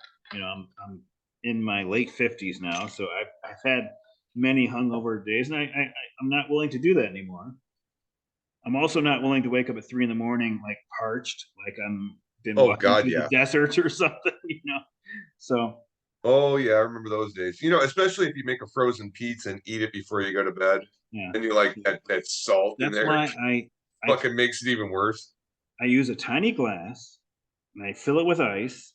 So there's only about 2 ounces of wine in here, and then I have to walk all the way to the refrigerator to get more ice for it. So it works for me anyway. Right. So if I sat there with just a big glass of wine, it would be really bad. It'd be disastrous. Oh, somebody texted me. Did you get one too? Is that why you looked? Yeah, that was Chad texting us.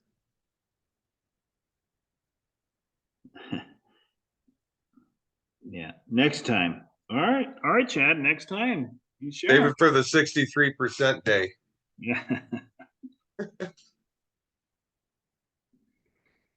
Well, we could we could have this thing under 2 hours, which hasn't happened in a while. No shit.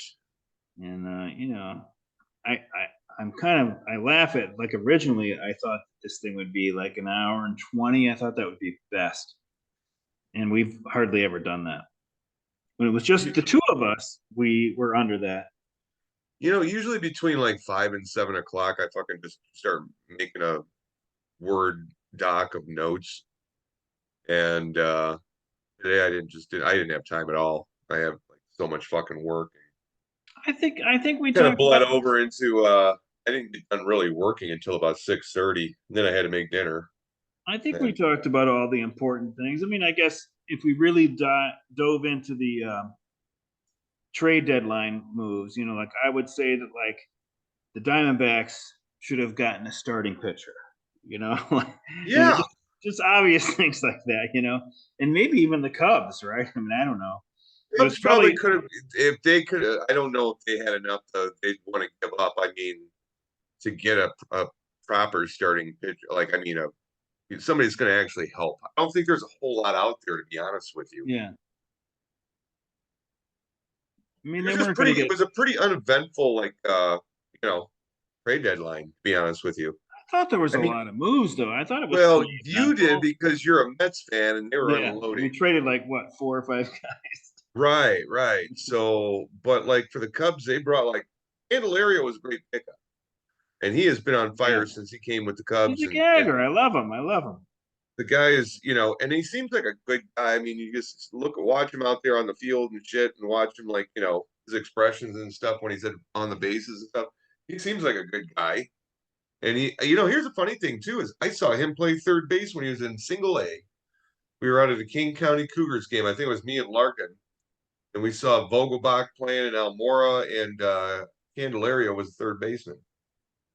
I love him. I mean, he's going to cool off a little bit. I hope Cubs fans realize that. Oh, he will.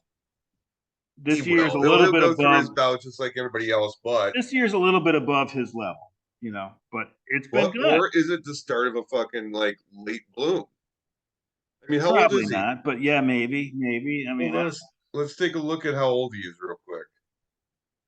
he's not that old. No, I know because he was like picked up when he was in his like teens with the Cubs. 28. I'm going to say 28, but it could be way off.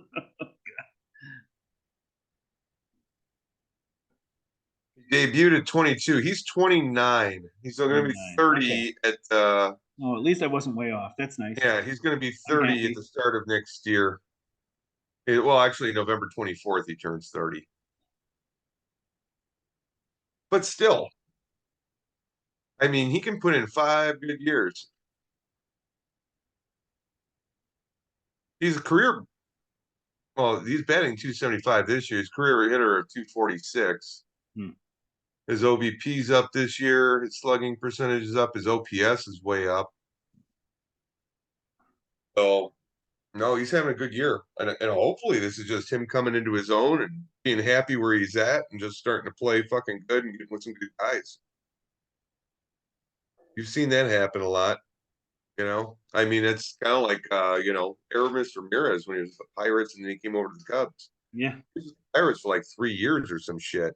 3 or 4 years? Hold on a second. Let me check that He now. was a good player. Damn the rabbit hole.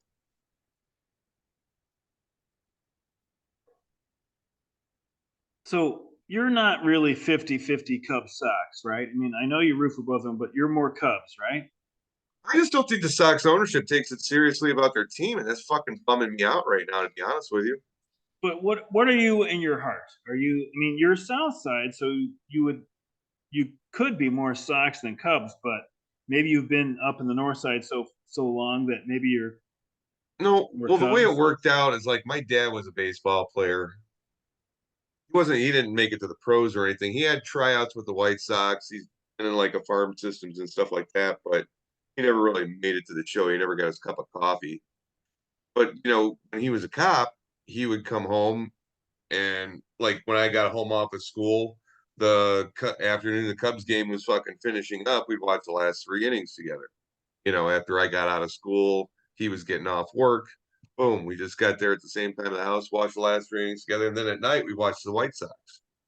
You know, and then on the weekends we'd watch the Cubs but we try to watch a little bit of the Cubs throughout the week, depending on what shift he was on. Sometimes I would just be coming home alone because he was on the night shift and shit, or So what was he? Was he a Sox fan, or Cubs fan, something. or was he What's really that? split? Was he a Sox fan, Cubs fan, or was he really split? No, he wanted Chicago teams to win. He was like me. He was he would get pissed off if the Sox were doing bad, and he'd get pissed off if the Cubs were doing bad. So he was really Maybe he split, just wanted to get honestly pissed split. off. I don't know. Was he? So he was honestly 50-50? He was honestly 50-50 as well. So maybe you are, huh? That's kind of what instilled that in me. I just root for the Chicago team. I mean, they don't play each other but 4 games a year. Who gives a fuck about that? If I go to the game, I wear the home team colors. You know, and simple as that. When I moved to Chicago in '88, I had no feeling either way, but there was so much negativity toward the Mets from the Cubs fans that I just became a Sox fan, and I was kind of anti-Cubs until recently, until I've been out here for so long. But I guess it's still in me a little bit that I'm anti-Cubs, and I really like to root for the underdog anyway. So it was probably going to happen that I was going to gravitate toward the Sox, because they're the underdog in Chicago. It's kind of like rooting for the Mets over the Yankees in Chicago. Even though the Cubs aren't winners, they dominate the town over the Sox. I gravitated toward the Sox, and when my son was little, we went to Sox games, and I never took him to Wrigley. Actually, isn't that terrible? I should have taken him to Wrigley, but he's never been to a game there. Oh God, yeah. I mean, you know what? If you ever plan it to where you guys are coming back for like to see family and shit, I mean, you still got family in the area, right? Well, yeah, my wife's family. I'm married, so they're my family too, right? Right. So when you come back and see her side of the family and stuff, if you bring the kids with you or whatever, if they all want to, travel together and shit, maybe that's time to look for some tickets for a game. Yeah, I mean, Get it, I used just to I go. used to go to Cubs games. I mean, I had a store right by Wrigley. Did you know that? Oh yeah, yeah. It was on Clark Street. It was right And across that from the card and Metro. collectible shop across the street from the fucking Yeah, it was metro. right across from the Metro and Wrigleyville Tap, which is not Wrigleyville Tap anymore. Um, No, no, that's the full shilling. so I did have a rooting interest in the Cubs. I wanted them to do well, so like they would continue to draw in August and September, but that never happened when I had the store there. The Cubs always were out of it by then, and once football season started, it was very different. Yeah. Things were very different, Like, And then the people that were going to see shows at the Metro weren't actually looking to go buy baseball cards or sports memorabilia at yeah. the time either. But that's how Larkin wandered into the store, so that's cool. Yeah. And I think it And was if it the wasn't drum. for that, I wouldn't be in this league, to be honest with you. Yeah, but I told you, I think Chris would have been in the league some other way. I don't think it was dependent on that. I think it would have happened otherwise because he had so many other connections, with Chad and Norm, and I just think it would have happened otherwise. So it Yeah. might have been the same, But the only person from a band that I remember coming into the store was the drummer from No Doubt. He was the guy that I think he liked to play like almost naked. I mean, but he came into the store and he was obviously at least somewhat a baseball fan. So I didn't know who they were, yet. And it was right when they were just about to hit it big, I think. And so, but or I could be wrong with my years. I mean, I only had the store from '94 to '96, so maybe they were already big then. But when he came in, I knew that he was in the band, but I didn't know he was the drummer. No doubt, Yeah, yeah. But I saw Chris Cornell once at fucking Guitar Center. I couldn't believe how tall that guy was. this guy was not tall. Oh, I know that. He But might have been shorter than me, even. like Chris Cornell, I mean, you see people on stage and shit, and you don't think they're gonna be that tall. And Chris Cornell was like fucking 6'5". Wow.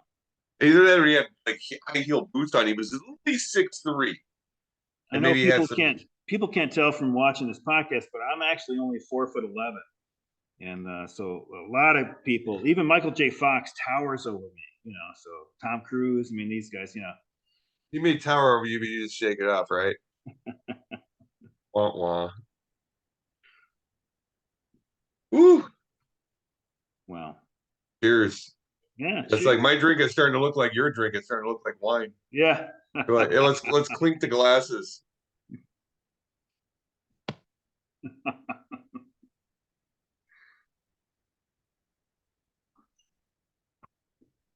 Boy. So Oh, so you have any trips planned for the rest of the year, or what are you doing, man? You just no, gonna I'm stick just around staying. there? I'm just staying right here in this basement until the next podcast. I don't care what happens in the outside world. I'm right here. I'm waiting 166 hours until the next one. God damn it. So are you on vacation this week? No, I'm going to work, but Okay, well, you're not gonna be in that I basement, was then just you just pretending. lied. I was just pretending. I actually I'm taking vacation the first like Labor Day weekend. Yeah, that's why we're not going to do it Labor Day weekend. Yep, I'm gonna That's take what I that was whole thinking. week off. I'm gonna go out and see my cousin in Fort Wayne. I haven't seen them in a while, and try to get some stuff done around here. I gotta clean out the gutters before fucking, I'm sure there's a bunch of those little helicopters and shit in there, so I gotta clean those out before When is the your fall hits. when is your fantasy football draft? Is that live or online? Oh, it's online, but it's also we all get together and stuff and sit there and plug Where? our At picks your in while place? we're around each other and shit and just drinking beers and stuff. Is it at your place? No, it's a Tuesday night at Lemmings. At where? So it's the Tuesday before the Thursday game to start the season. Yeah, that's really late. Oh no, we specifically, well, it goes right into Yahoo. So there's like all you gotta do is set your lineup and you're good. Yeah, we're doing ours Sunday, but I thought that's cutting it close. Why are you Or doing no, it you that? might be doing it Monday. Yeah. Why the hell? Here's the fucking thing though. Why would you do it so early? You don't even know who made the team. You don't know who's going to get hurt for the season. No, I'm You talking know about the who? Monday before the Thursday. I thought that was Oh, where the we're cutting it Monday close. before the Thursdays. Yeah, but you're doing it Tuesday before the Thursday. Yeah, we always do it Yeah. that way. And you're doing it live online from where? You could do it live online, but we all just hang out at Lemmings and Lemmings. Oh. and just like sit there with our computers on the internet and put our picks in and kind of hang out together and then blurt something out and somebody steals your pick and Man, if I was in that just league, as that it would be goes. so fun. Huh? If I was in that league, that would be so fun, but I'm not in the league, so I can't, I don't know if it's fun or not. Yeah, you kind of stick to the people that hang around the bar.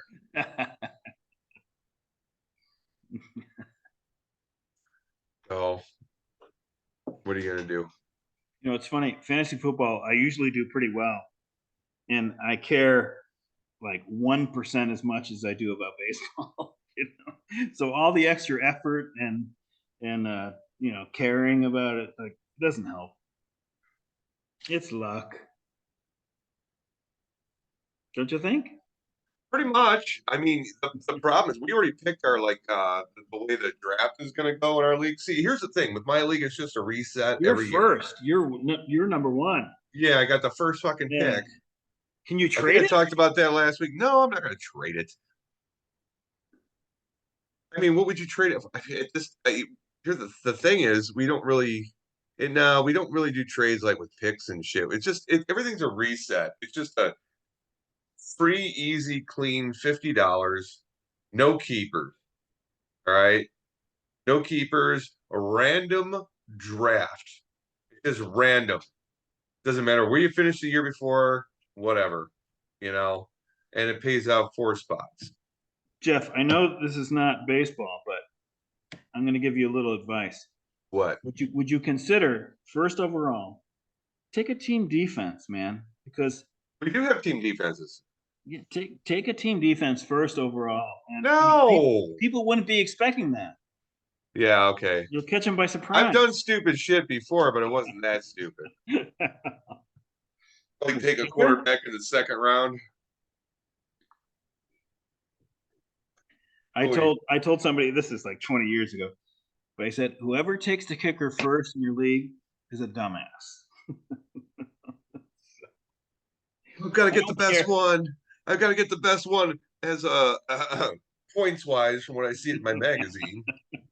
I mean, there's no He's gonna do defense. it again this year. Yeah, and There's that guy no gets fucking defense. hurt. Whatever your defense is, it's wrong. No, I wait to take a kicker probably to like the last pick, and I only pick one kicker, and then I have like a couple of flex players where it's like, okay, if I need to fucking like, or if that kicker's not, he could be a great kicker, he could be a good kicker or a serviceable kicker.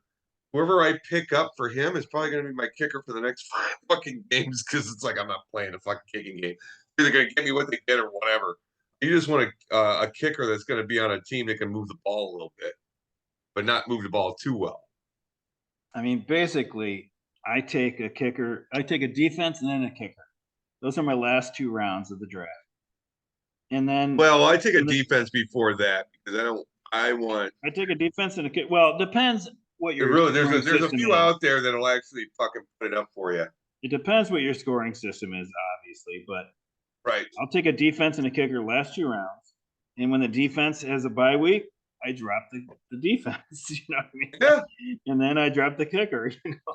Or if there's some guy on your team that's not really fucking doing it, or not fucking working out or whatever, you just, you can keep the defense and then fucking pick up somebody to cover the fucking bye week and then put them back in there. Fuck it.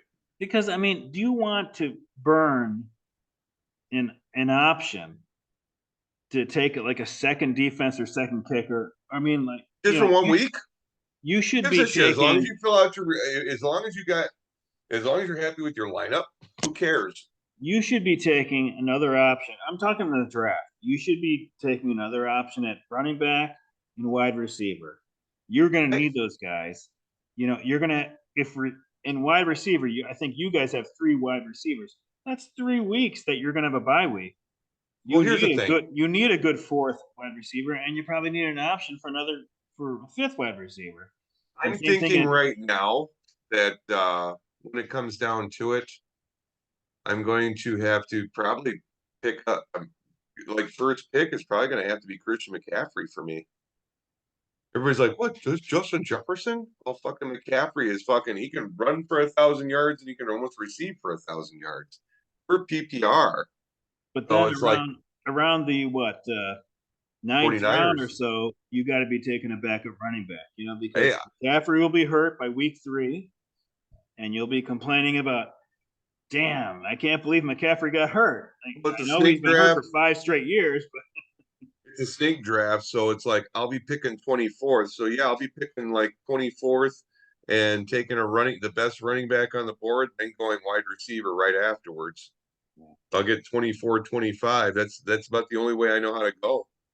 And then I gotta wait another fucking, like, that's the fucking thing that sucks about the goddamn number 1 pick is you have to wait so long to pick, and then you get 2 real quick, and then you gotta wait. So it's like 1 in 12.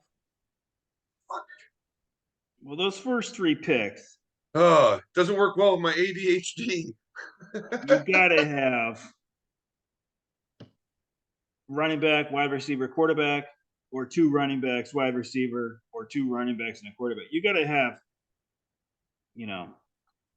that's a long way to wait. I don't think I'm going to be picking a fucking quarterback until probably the 6th or 7th round, to be honest with you. Yeah, that's a way to go too. I tend to be the guy that takes the tight end early. It's kind of like taking catchers in baseball, but it's not always the right thing to do. Like I guess you just have to play the room, right? You got to like feel the room out. Whatever is presented to you, you got to do it.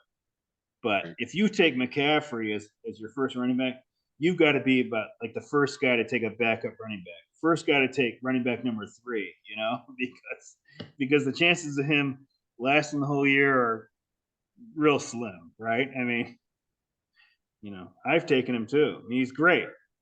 It's the thing is you're taking a gamble. That's the other thing I don't like about the first pick is like whoever takes the first pick, their player is always out. It's so magnified when they are out. It's like ooh, Saquon Barkley's down for the year. It's like the very first time Saquon Barkley went #1 overall. As soon as the like third game in, he's out for the year pretty much. McCaffrey's been out. Travis Henry's gone down. But I have to look at it this way. I mean, Austin Eckler or McCaffrey. And I will have to make my decision before those two, pretty much before the first draft, because basically they're the two guys that are the most valuable to me in my league. Besides quarterbacks, and I'm not taking a quarterback fucking first overall. Nobody would. You should do your football draft live. Oh no. We'll broadcast it on the channel. No, because I'm going to be using this computer to fucking do my draft. And if I broadcast it live, all of a sudden I start clipping and fucking internet starts going out on it. No, don't need that hassle. You asking me why I like drafted Mercedes Lewis. Here's the difference between baseball and football for me. And again, I don't think it actually affects my performance, but I haven't looked at football yet. And I don't know what I'm going to do. I mean, whatever the list that I come up with says, that's the way I draft. And then, Yeah. it's Well, funny that you're running a football league too, right? yeah, How real many people are casual. in your how many people are in your league? We have 12 people, but it is more casual than your casual league. Oh, so you put in Money the wise, players after the games? and everything. I mean, I would play for as much money as people wanted to play for, but I don't want to lose anybody. If anybody's doing the lead because it's like so little money, I don't want to lose them because the money doesn't matter to me. Yeah. You know, Is Kimmler in your league? I don't think so. He'll get in every league you fucking allow him to get No, into, if man. he's That in guy your is fucking league, he's not. he's fucking fantasy crazy. I love him. If he's in your league, he's not in my league. I only have No, Norm, he is Sean. in my league, yeah. Yeah, Norm, Sean, Doug. I think Phil was in it, but I don't think he is now. Um, I've got like 2 ex-beer leaguers. Bob, who won it in '95, maybe, and Ed, who won it as the Brian Ed duo the first 3 years. So he's in it, I think. I can't even remember. It's not a big deal. I don't know. I like doing it though. I mean, I still want to I do do it. too. I mean, we actually did our like the way we pulled the draft order is I just write every team name on a fucking piece of paper and fold it up really small. Throw it in a fucking jar, like go Yahtzee shaker and fucking throw them out. Is Pick it a piece. live? No, no, no. I mean, I've got like four. I usually have like 4 or 5 of the like league members with me when it happens, so nobody can fucking claim that it's like bullshit. It's not like a Blackhawks conspiracy. Oh God, that was no fucking. They're just sore ass motherfuckers, man, that really wanted that pick. They're all like, it's like that motherfucker that's got the lotto ticket in his pocket going, yeah, I'm going to spend this money. It's like those fans are going, it's like, they just think they automatically going to get it. And you're like, oh, you know how good he's going to do for so and so.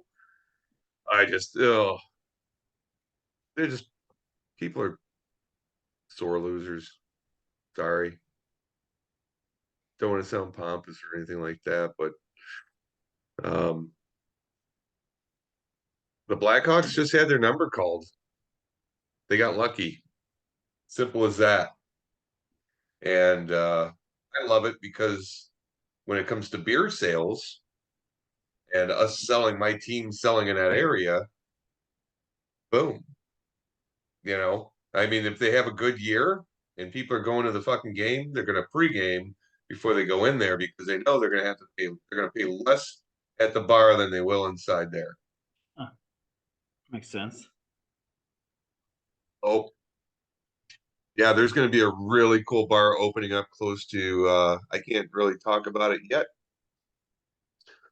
but it's going to be very hockey themed and very close to Ogden and Madison. Ogden and Madison. Yep. So I can't think where Ogden is. Madison is like 0, right? yeah, Chad, Ogden and Madison would be just east of Ashland. of what? It would just be just east of Ashland. Chad had a bookstore. Probably the same time I had the bookstore, but it was pretty close to United Center. It was I don't know, Damon, 800 North Damon. It was in 800 North Damon. Yeah, something around there. That's like Division and that's Division and Damon or Chicago and Damon actually. Yeah, Chicago. I mean, I don't know if I have the numbers right, but it was in that. It was close to United Center. It wasn't the greatest place, greatest Right. area. I mean, I'm not dissing his bookstore. That was a long time before I knew him. Yeah, that was like early '90s. Well, it was about the time I started working up in Chicago. Because when I started working at the Dome Room as a lighting director, that was 92. And I worked there through 98. I was there for 4 years. Yeah, he probably had it like in the mid '90s too, because I really wasn't in Chicago too much until '93 or '4, '5, '6, something like that. It's funny; those guys never asked me to play in their baseball team with them.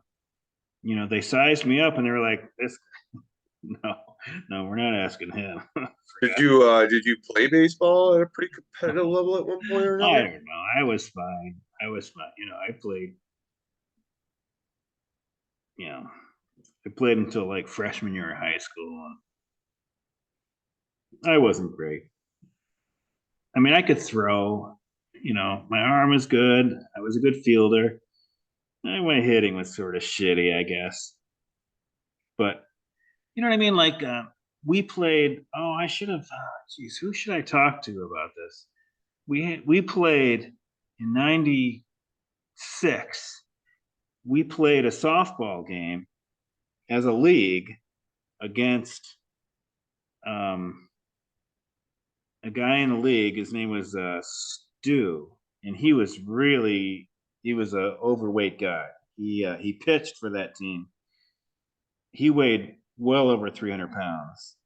I would imagine, unless he lost weight, he's not with us anymore.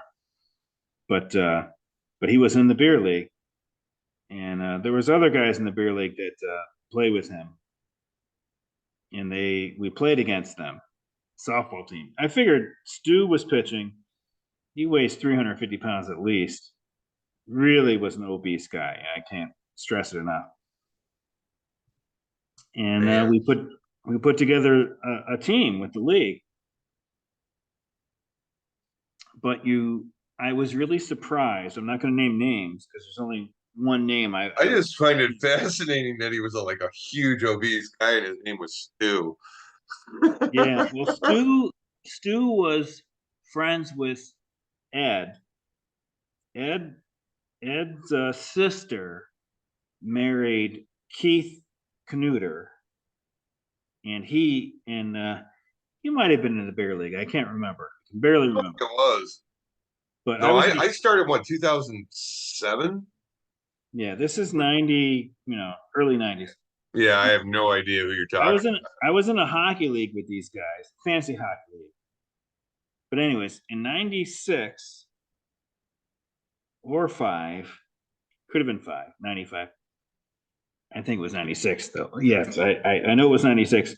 We challenged them to a softball game. And Stu was such an obese guy. I don't know if I respected their level of play as much as I should have. Because I thought, oh, we got me, and we got some guys that can play. I have no idea if Chad and Doug played with us. This is a good question for them because I forgot about this until just now.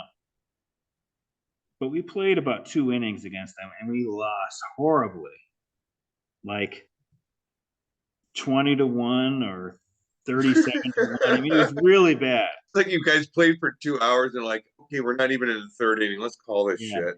But I was really shocked because there were people that played on our team.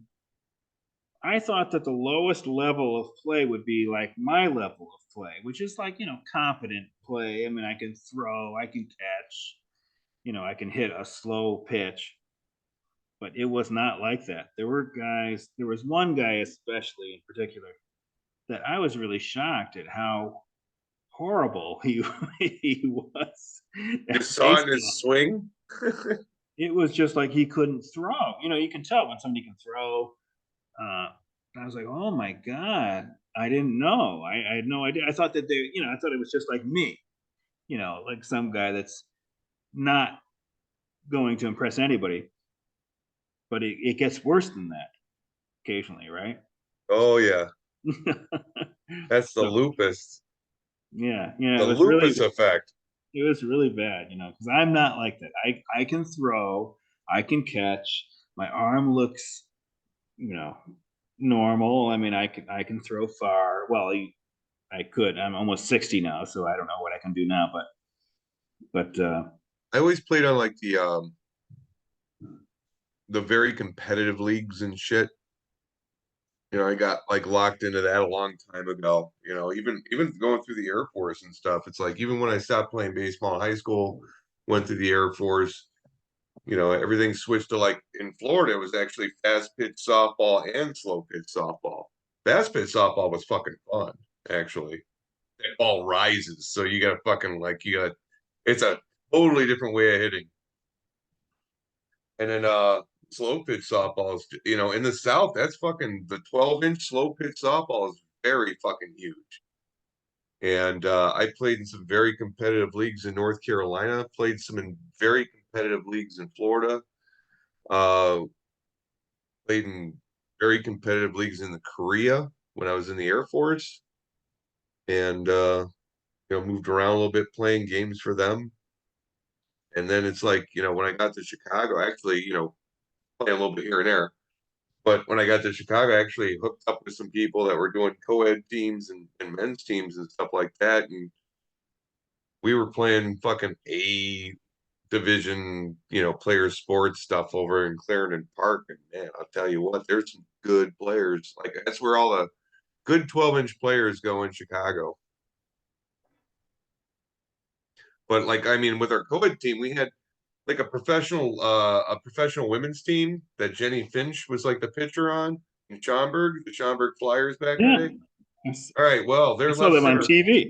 one of their outfielders was our left center fielder in our softball games. She was awesome. She was like 5'6", weighed about maybe 120, but she could throw the ball harder than me, and she could really turn on a pitch, man. She almost put it out of there a few times. She's good. She was really good. I Yeah, love these. we had some of the best girls in the league too. That's a key to like co-ed. We had a good men's team, but the co-ed team is like there were some good girls on that team. When The I lived, men's team, we played one year in a fucking fall league, and fucking Jason Kipnis was on the other team because it was like October, and he was playing for Cleveland, and they were out of it. So he's from Northbrook or some shit, some fucking where around here. And if anybody doesn't know, we're from Chicago. Um, But he's on their fucking team. You know, and he'd a fucking chopper to short or something like that, and he'd be past first base before you got a chance to throw it. He was that I fucking. remember you saying that. He was I thought it was fucking Chad's story. fast. That guy was so fucking fast, and that was when he was like, he was probably like 23, 24 at that time, maybe 25. It wasn't long into his career. Of course, if the team knew he was doing that at the time, he'd probably be in trouble. This is only somewhat related, but I remember when we lived in Forest Park, we lived across the street from a teenager and his girlfriend. They were throwing a football around on the street. You know, we had those. Are you about ready to pee? What? Are you gonna pee? I was gonna go outside. Oh no, I thought you were in the bathroom right now and you're looking down and No, no, stuff. And I was I'm like, going I'm outside. ready to hear the trickle. But so they were throwing the football around, and this girl was throwing it, and I couldn't believe she was like just like you said, she was just like a normal sized girl, and she was throwing the football like at least as far as I could throw it, at least. And I was just like amazed, and she wasn't like some big, moose. You know, she was. Are you still there? Okay. She was Yeah, I'm still here. she was I'm gonna walk outside like you just did. a petite sized girl. I'll leave you for 1 second. I'll be right back. All right.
Woohoo!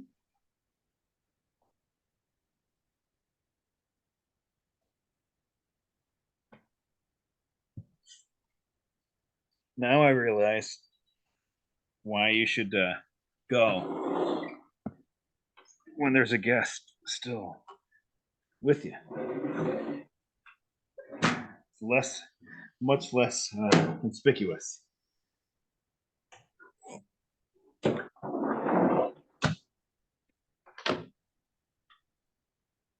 All right, there's my friend Jeff. Bespectacled, Yeah, you know what? bald It's hard to man. go outside. I'm on the wrong network for outside.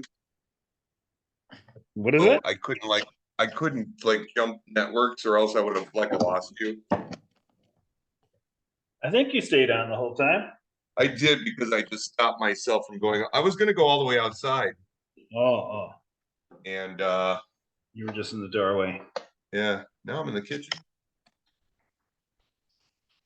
Well, that's the first time I ever had to go during the podcast, but I realized it's better to do it when there's a guest with you. Because then I can like leave and go like, oh, I can like the stuff that you say, like, oh, I'll be right back. Yeah. It's just me and Jen. Well, that's usually the dog. It's half the dog needing to go fucking piss, and it's half me wanting to go have a cigarette.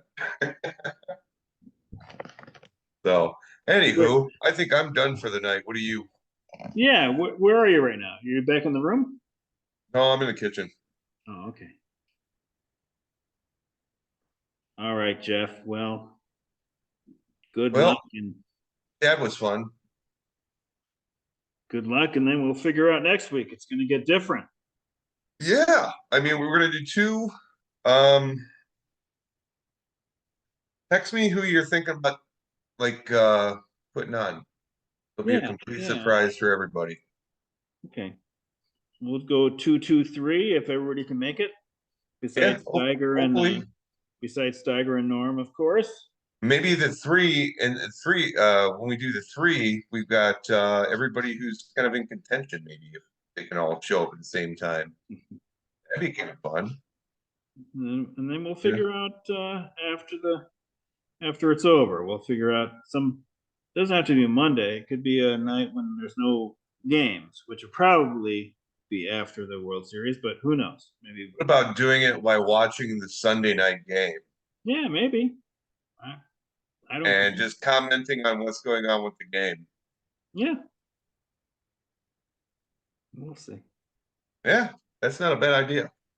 All right, Jeff. Well, good luck this week. I hope that you continue your 14-4 stretch. I'm hoping like hell. I just want to kind of move up the ladder. I know it's late, but you know what? If my team can do it in the second half, then so be it. See if I can't get myself into that 5 spot and have the first dibs on your players. Yeah. So I don't think I'm going to make it in the money. There's no fucking way. Yeah. We know what though? There is not. Here's the thing. You're what? How many wins you got? Me? Yeah, I don't know. like 62. I I've have got no idea. 48. So if I have a really good like 8 weeks and some other people fall, I could get into the money. But we'll see. I don't know. That's wishful thinking. That's like wishing I'm going to win the Mega Millions right now. Well, I think your chances are better than that. Yeah. Well, we'll see. I have no idea what these guys are going to do. Who's going to get hurt? Who's going to decide to punch somebody in the face or get knocked the fuck out? What are you going to do? All right, Jeffrey. Well, we'll see you next week. All right, buddy. We I'll don't see you even later. we don't know who's going to be with us, but it'll be